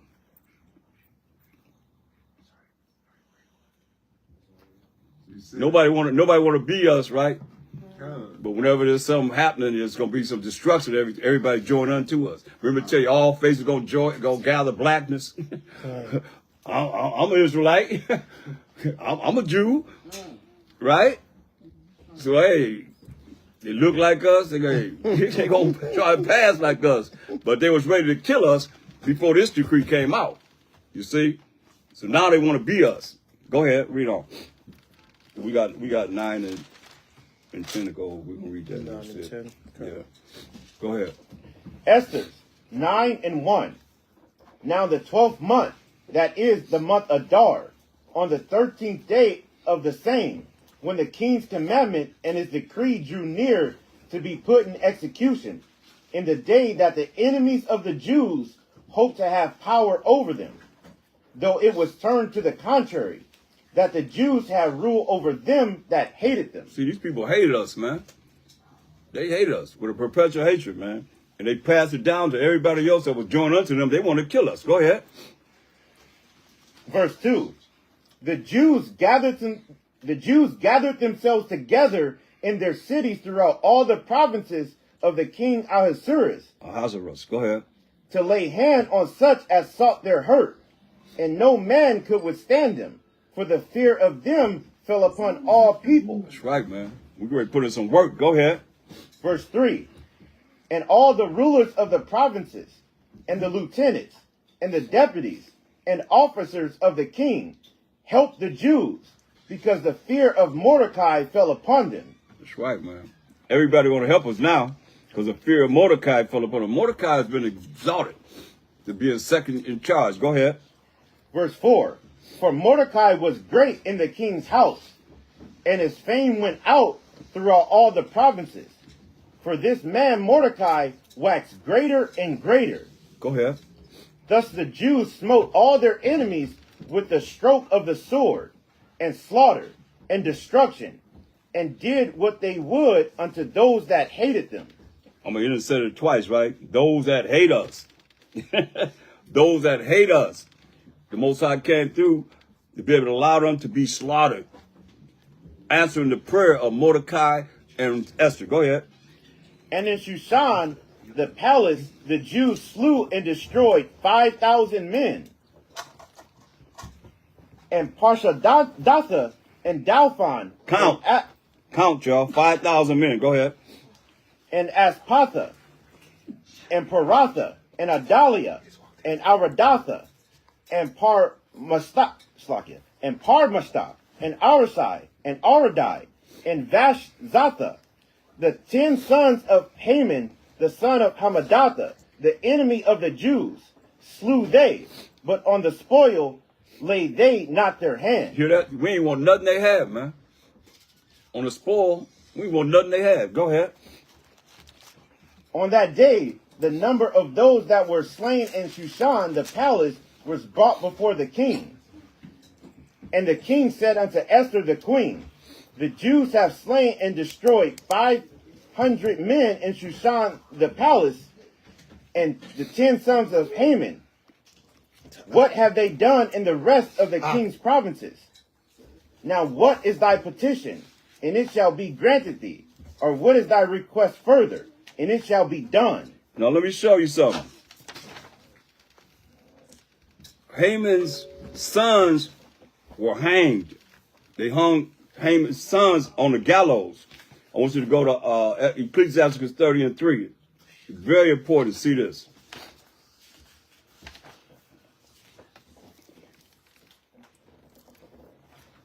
While the sons all the time have to be killed. Read this. Ecclesiasticus 30:3. He that teacheth his son grieveth the enemy, and before his friends he shall rejoice of him. Right. Now we're looking at Haman's sons. Khan, go ahead. He teaches his sons, like you said, hey, to hate us, the Jews, the Israelites. Go ahead. Though his father died, Now Haman's dead. Go ahead. yet he as though he were not dead. Yo, it's going to be though he had not died. Read. For he had left one behind him that is like himself. He done left 10 sons behind him. That's one like himself. Go ahead. While he lived, he saw and rejoiced in him. And when he died, he was not sorrowful. See, when he died, he was not sorrowful. Go ahead. Why? He left behind him an avenger against his enemies. He left behind him 10 avengers against his enemies. Read. And one that shall requite kindness to his friends. Right. Khan, so, hey, that's why they had to put him to death, man. Get rid of them sons, man, because they'll be a vision for their daddy. Go ahead. Back to Esther. Salakia, when you can watch a movie called One Night with the King. It's on YouTube. It's about the so-called story of Esther. Of course, it's Edomites playing in it. It's like a 10 Commandments or something. But they go in depth in that movie how when Saul left Agag alive, the Amalekite, that seed and their descendants are the ones that rose up during the Persian Empire to get vengeance on Israel. See, this was a deep-seated hatred they had against us. Yeah. That's when it said Haman, the enemy of the Jews, this went back in generations because the Lord said he will have war with Amalek. So when Saul rebelled and didn't kill off all the Amalekites, that seed of Agag lived on, going all the way through up until Haman. I know y'all probably went into that yesterday because it goes into that in the 3rd chapter. But this is a generational thing. So when Esau and Jacob came out the womb, the Lord said, what? We would be enemies forever. We were struggling in the womb. So we will always be enemies. You will never get along with this man. It's already predestined by the Most High. Okay? So when you look at it, no matter what our people do, they will never be able to get together with Esau. This was a generational thing going back. Okay? Right. Go ahead. Y'all can check that movie out. Like I said, it's Esau, but it goes into a little bit of the history from a Hollywood perspective of the story of Purim. Okay? It's called One Night with the King. Okay? One Night with the King. Okay. Come. Go ahead, Doc. Esther 9:13. Then said Esther, if it please the king, let it be granted to the Jews which are in Shushan to do tomorrow also according unto this day's decree, and let Haman's 10 sons be hanged upon the gallows. See that? Said kill his sons. Why? Because why she saying kill his sons? Because what we just read in Ecclesiastes 30th chapter. He gonna do what? He might rise up to kill you later. Yeah, leave a avenger behind. 10 avengers, right? Go ahead. Verse 14. And the king commanded it so to be done, and the decree was given at Shushan, and they hanged Haman's 10 sons. Right. Go ahead. For the Jews that were in Shushan gathered themselves together on the 14th day, also of the month Adar, and slew 300 men at Shushan. But on the prey they laid not their hand. So how many men they done killed so far? Well, 5,010? Mm-mm. You said 5,000 first, right? Then 10? How many did it say first? I thought it was 500. Oh, 500, I'm sorry. And now 300. Okay. 800. Go ahead. Verse 16. But the other Jews that were in the king's provinces gathered themselves together and stood for their lives and had rest from their enemies and slew of their foes 75,000. How many? 75,000. So what we got? What number we got now? 75,800. How many? 8,300. Come on, let's go. But they laid not their hands on the prey. We don't want nothing they have. Go ahead. Verse 17. On the 13th day of the month Adar, and on the 14th day of the same rested day, and made it a day of feasting and gladness. See, this is what we done as a people. It's not ordained, through the Most High, but we as a people ordained that we would honor our victory over our enemies when they roll the dice to find out when they're going to kill us. And it will reverse on them. We have an opportunity to kill them. You understand? On the 13th day, and she risked her life for us. The 13th day, and she went back to the king and said, hey, if it please the king, let us kill him another day. Not only that first day, she said, let us kill him another day. That's the woman. That's the woman, right? She's like, hey, that ain't enough. Kill him another day. Push that red button. Boom! Nuke them all. Go ahead, we got to get finished with this, Verse 18. But the Jews that were at Shushan assembled together on the 13th day thereof, and on the 14th thereof, and on the 15th day of the same they rested, and made it a day of feasting and gladness. That's what we're supposed to be doing, man, honoring this day, man, of the victory over our enemies, man. We're feasting and gladness, man. Supposed to be a happy time, man. Each feast day is supposed to be happy, man. Nobody's supposed to be coming in with the negative. That's the devil coming in with negative. Whenever you look at this, our feast days, anybody coming negative, man, that's the devil coming in, man. Because he said it will be, you done said it twice. Feasting and gladness, man. Supposed to be a happy time, man. Leave our stuff out there in the world, man. Don't come with that negative during the time that we had these feast days, man. You understand? Con? All right, let's go. Verse 19. Therefore the Jews of the villages that dwelt in the unwalled towns made the 14th day of the month Adar a day of gladness and feasting. That's about 3 or 4 times that it said this. Gladness and feasting, right? Go ahead. And a good day. Good day, go ahead. And of sending portions one to another. Now, they got Christmas when they do that, but this is the time that we can do this. Sending portions, giving presents and so forth to each other. Not on feast of dedication. I mean, you can do it anytime you want to, but, you see this particular day that we honor, we send portions to each other. Go ahead. Verse 20. And Mordecai wrote these things and sent letters unto all the Jews that were in all the provinces of the king Ahasuerus, both nigh and far, to establish this among them, that they should keep the 14th day of the month Adar, and the 15th day of the same yearly. Yearly, man, we kept this day. Honoring it like they honor 4th of July every year, right? Same thing. Them getting the victory over the Britain. Here we are getting the victory over the wicked Haman and all those that were joined unto him. We killed everybody. Remember, all these nations was joined unto Esau in the 127 provinces. Okay? Read. Verse 22. As the days wherein the Jews rested from their enemies, and the month which was turned unto them from sorrow to joy, and from mourning into a good day, that they should make them days of feasting and joy, and of sending portions one to another, and gifts to the poor.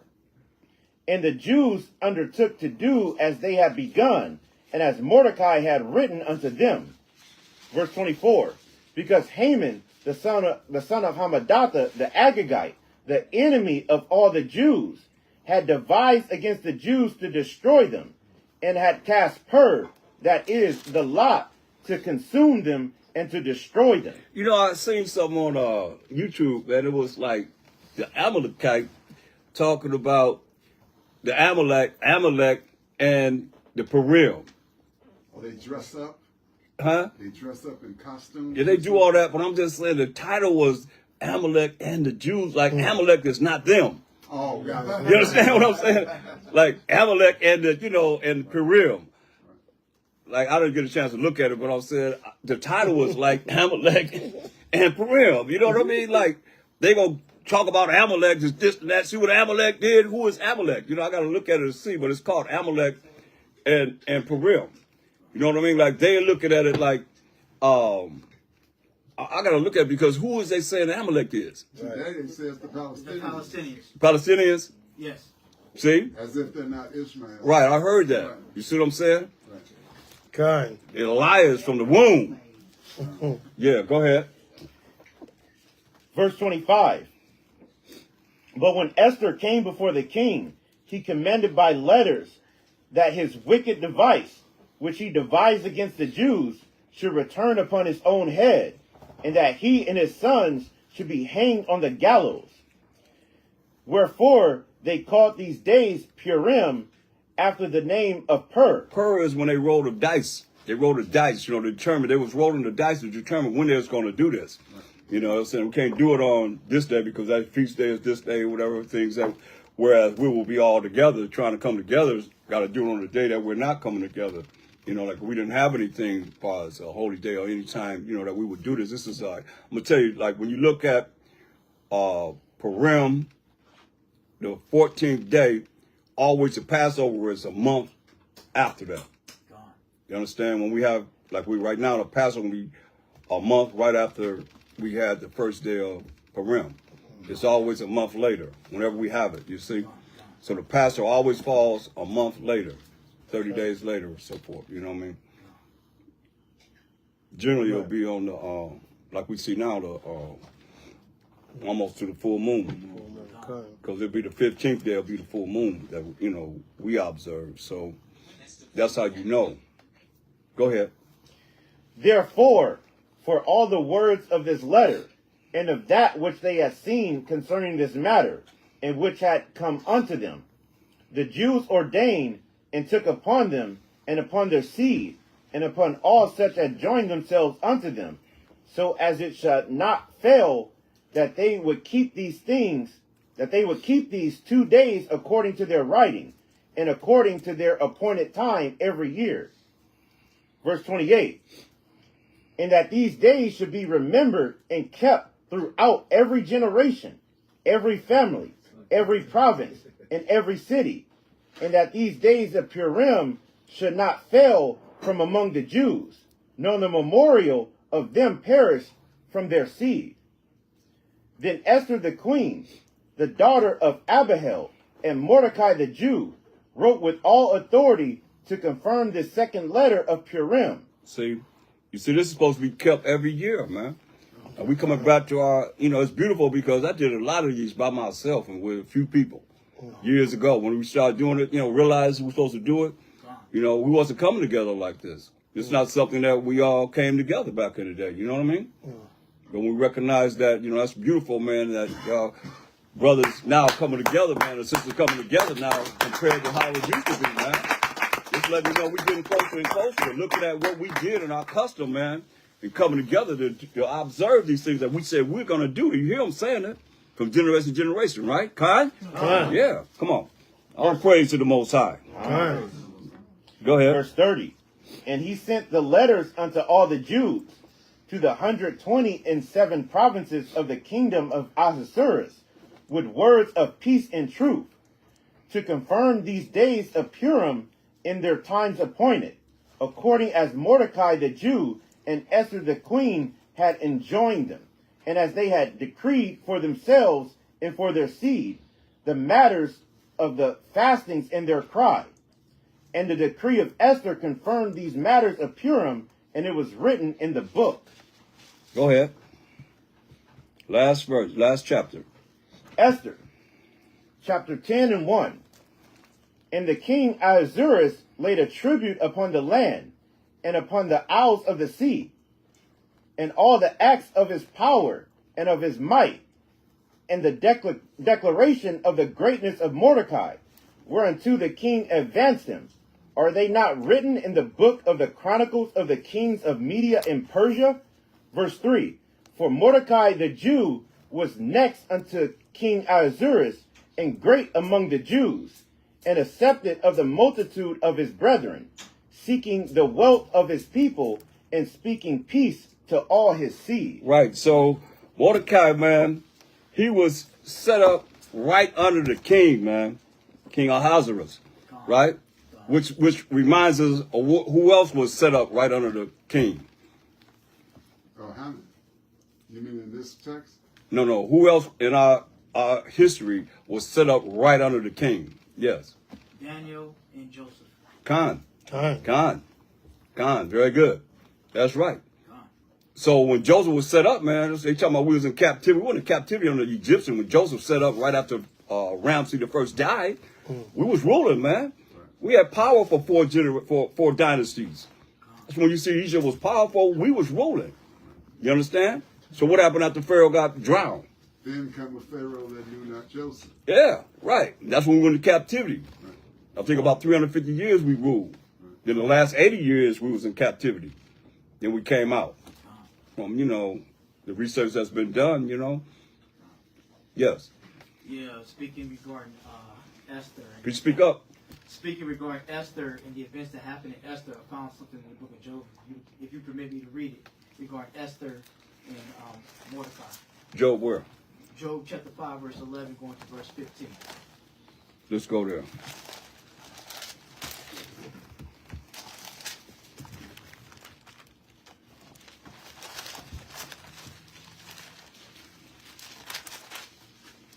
Read that.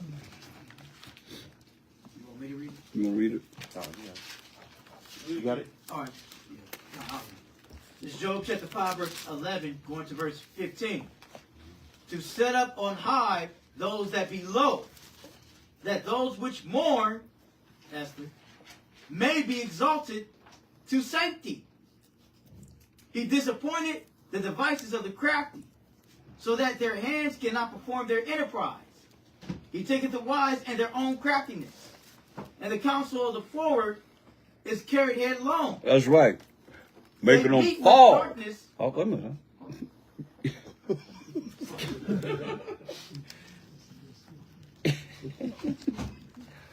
See, all these things, all these things were purpose against us, man. Let you know that, hey, the Most High gonna bring up the low, those that humble, to safety, not the pride. You hate the pride. Pride is hateful before man and the Most High, right? Khan? So he take the humble, man, and he say he disappointed them, the devices of the crafty. Crafty is dealing with the devil. You real slick, crafty, cunning, slick. You know what I mean? Sleekly. What else do I say? Huh? Somebody saying something, they talking so low, you scared to talk up? Who's that? Speak up loud, be loud, wrong, right, whatever, man. Talk up, speak up. What y'all saying? They said the white man. Huh? The so-called white man. That's what they said. Somebody said the so-called white man. Oh, okay. I mean, speak up. If you're going to say it, just say it. Say it. Speak loud. Come on. You know you right. Don't right? Con? Con. Speak loud about that. Say it. Who said it? What is the Aqua said it? Oh, okay. That's why y'all was slow. Okay. Y'all want to be dealt with. Okay, I understand. But y'all on point. They always on point, ain't they? Go ahead. All right, so this is verse 14. They meet with darkness in the daytime and grope at noonday, as in the night. But he saveth the poor from the sword, from their mouth, and from the hand of the mighty. That's right, man. So now, these are particular people that we got to look at in our time to be saved. Since you there, jump down to verse 17. Verse 17. Verse 19. Job chapter 5, verse 19. Kind. He shall deliver thee in 6 troubles. Just like he just did, man. He just delivered us in all the troubles that we was going to have under the Persian and me from wicked Haman. Read. Yea, in 7, there shall no evil touch thee. This is what we want to be, man, for our time. Read. In famine, he shall redeem thee from death. Yeah, Biden said gonna be famine. He's announced that a few times, man. That's why you got to prepare yourself for what's going to go down. Food shortages. Read. And then from the war power of the sword. And from what? Read it And again. then war from the power of the sword. War, racial wars is coming on this earth, man. He's going to deliver us from the power of the sword, man. What's the modern day sword? That's right. Guns. Khan, go ahead. Thou shalt be hid from the scourge of the tongue. Neither shalt thou be afraid of destruction when it comes. That's right, man. That's what we want to be, man. We're going to be hid from whatever they talking, whatever they saying. We're going to hear none of that. So we're going to, as destruction, when it come, man, we're going to be hid from the destruction that's coming. It's coming. Khan? Yeah, that's what we want to be, man. Read. At destruction and famine, thou shalt laugh. That sounds great to me, man. All right, Khan? Yeah. At destruction and famine, we shall what? Laugh. Shall laugh, man. We're going to be happy, rejoicing. Go ahead. Most High, Ratazawan will. Go ahead. Neither shalt thou be afraid of the beasts of the earth. You know, the beast's going to be eating up people, man. They're going to be killing people and eating them up. Go ahead. For thou shalt be in league with the stones of the field. And the beasts of the field shall be at peace with thee. Yeah, this is what we want to be, man, because the beasts of the field going to be killing people and eating them up. They're going to be hungry, too. Khan? Go ahead. And thou shalt know that thy tabernacle shall be in peace. And thou shalt visit thy habitations, and shalt not sin. That's why anybody talking about we ain't under the law, we under the commandments, they're liars. You hear that? They won't be here. They won't be here, Kai. Right.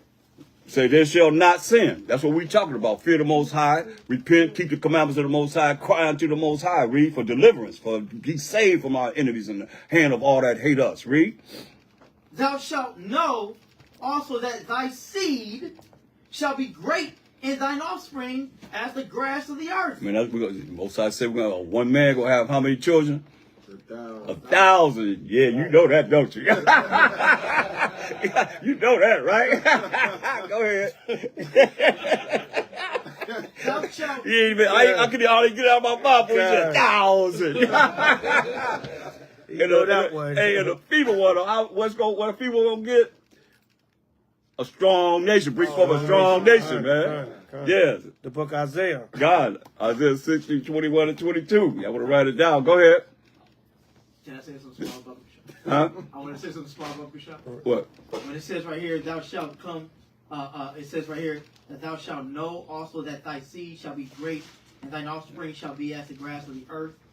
A numerous nation, the last nation that the Most High said to be fruitful and multiply to was Jacob. Genesis chapter 35. Khan. You know, Genesis chapter 35, verse 10, going to verse 11. Nation of kingdom of nations. Shall I'll be, man. This is Job chapter 5, verse 26. 26. Thou shalt come to thy grave in a full age, like as a shock of corn cometh in his season. Verse 27. Lo, this we have searched it. So it is here, it, and know thou it for thy good. That's right. Know it for our good, man. It's here, and all praise the Most High for our soul, Mashiach Yahushua, for this glorious day of Purim, man. The Most High allowed us to get care of our enemies 2 days in a row. That's right. That's right. All praise to the Most High. Salakia, let me ask a question. Anybody know another name for the day Purim? For the feast of Purim? Another name? Another name. Lot? Day of Lot? Huh? Is it Day of Lot? Yeah, that you can call it that also. Day of who or what? Day of lots. Day of lots. Because they cast the lots, yeah. Yakim? Yeah, that's what I was going to say, the Feast of Lots. Yeah. Something else. Mordecai's Day. Prove it.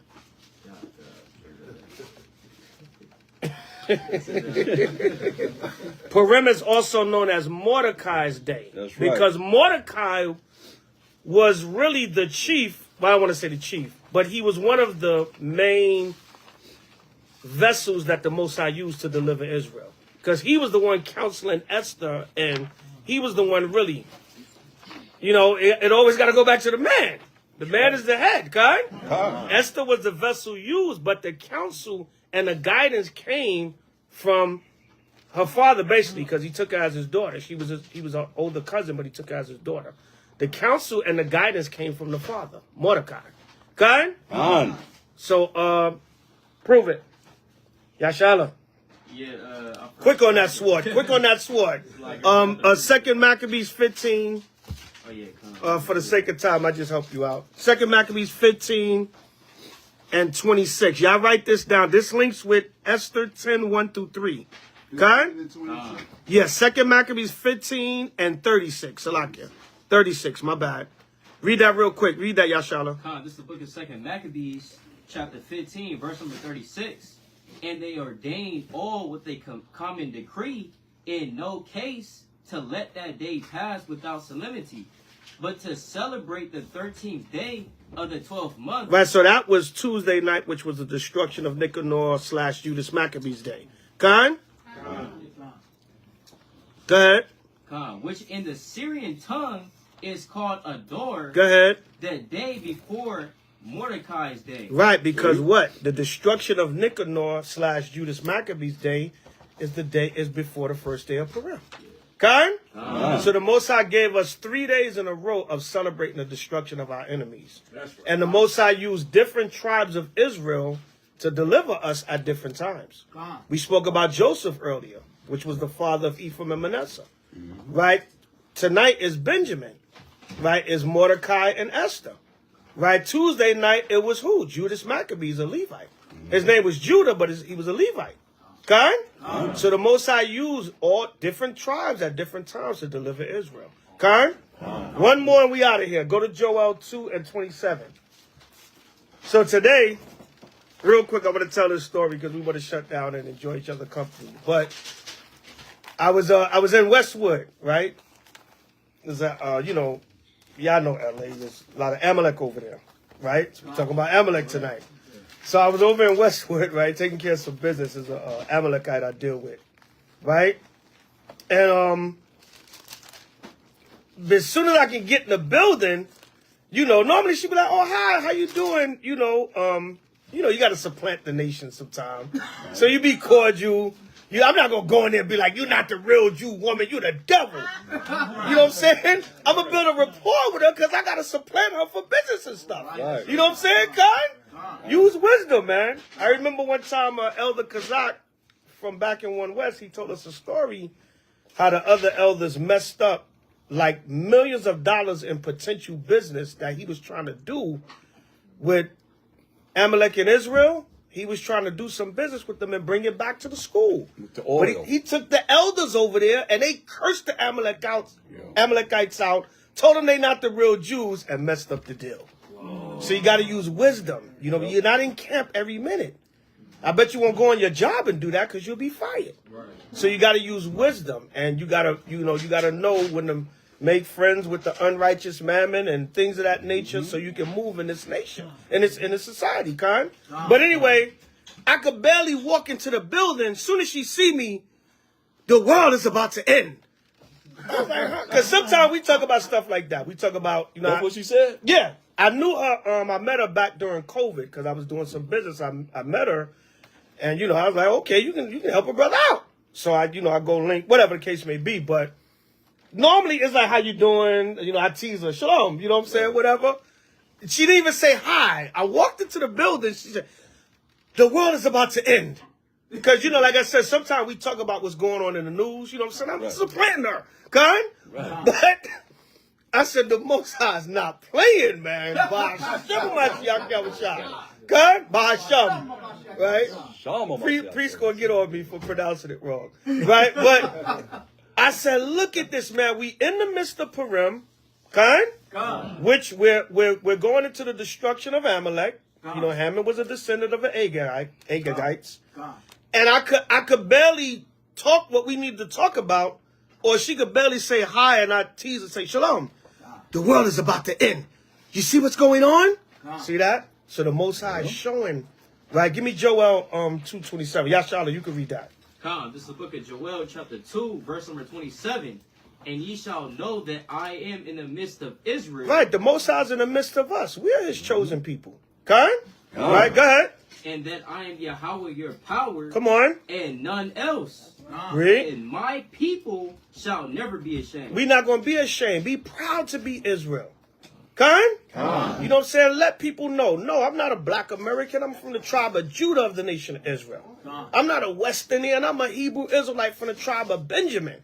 Benjamin, we reading about Benjamin tonight. They delivered the nation at this time. Right, read on. And it shall come to pass afterward that I will pour out my spirit upon all flesh. Go ahead. And your sons and your daughters shall prophesy. Your old men shall dream dreams. Your young men shall see visions. Go ahead. And you know that's already happening within the nation of Israel. Come on.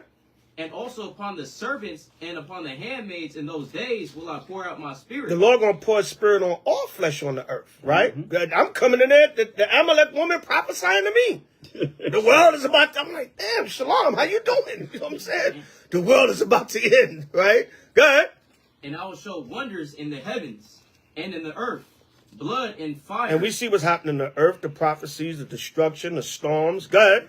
And pillars of smoke. And pillars of smoke, right? Wars going on, right? Go ahead. The sun shall be turned into darkness, and the moon into blood. Right, and we talking about the moon. There's a blood moon tonight. Okay? Right, there's a blood moon tonight. As some brothers shared it in the chat, you know, tonight is a so-called blood moon. Right, go ahead. So some destruction about to happen somewhere. Go ahead. Before the great and terrible day of Yahweh come. Right, before the great and terrible day of the Most High Yahweh shall come. Come on.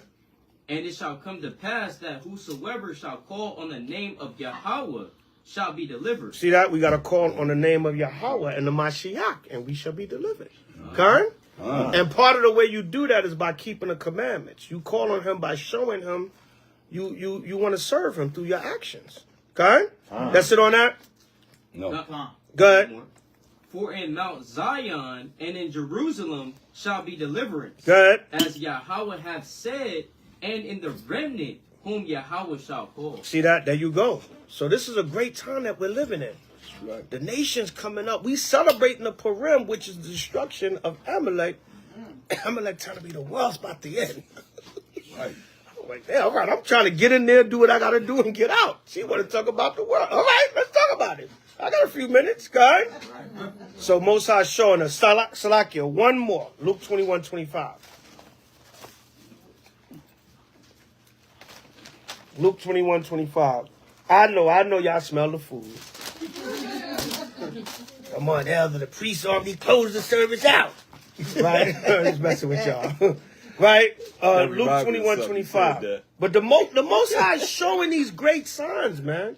You can't make this stuff up. That's right. And when I see that, man, it just furthers convinces me, and it's like the Most High is giving you comfort in your daily life. Like, look, I'm here. This is real. Okay? If you having any doubt or you getting your faith getting a little weak, Most High like, nope, let me give you a quick sign. Right? Go ahead. And the Jews require a sign. The Jews require a sign. Most High said, I'll show you. 122. Right? Right? Right? Go ahead. This is the book of Luke, chapter 21, verse number 25. God. And there shall be signs in the sun and in the moon. Like I said, tonight, the closing of Purim, it's a blood moon tonight. Okay? Right? Go ahead. And in the stars, and upon the earth, distress of nations. And the other day on Judah Maccabees Day, it was a double rainbow. Right? Yeah, it rained a little bit. You know, it's weather been kind of crazy in Southern California, right? Yeah. But it rained a little bit, and then you look up, you can see a double rainbow. Okay? My phone had died. I was trying to get a video or a picture of it. I think my daughter got it. Right? Yeah, Zanai, you got it, right? Oh, yes. My daughter got a picture of it, though. I was trying to get it on my phone. But it was a double rainbow in the sky.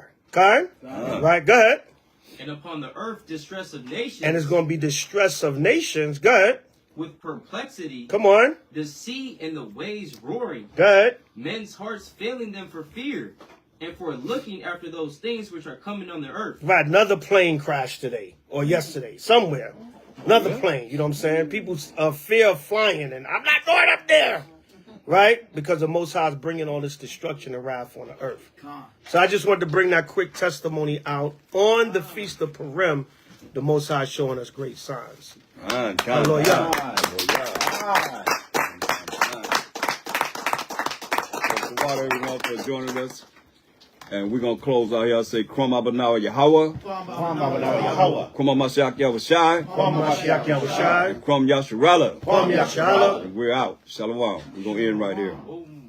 Salak, and I just want to say, give it up for Rob Judah and his household for hosting the feast. Give it up to the priests for all holding the feast down. Giving y'all that good wisdom, kind. Y'all be come to these feasts, man, and take them notes. And get that wisdom from the priests, man. Right. I'm not able to be out here as much as, before, so glean that wisdom, man. Kind? Hallelujah. Hallelujah. Come here, Shalom. I would say also give them the double honors. Too. Yes, sir. All you got double honors. God, all praises. To the Most High. God. Hallelujah. Jacob, thou art but a worm.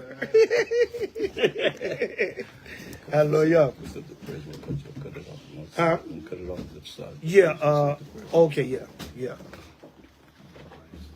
Shalom, family. All praise to the Most High, Mashiach Yahushua, Ashar Paryam, Kwam Yashalom.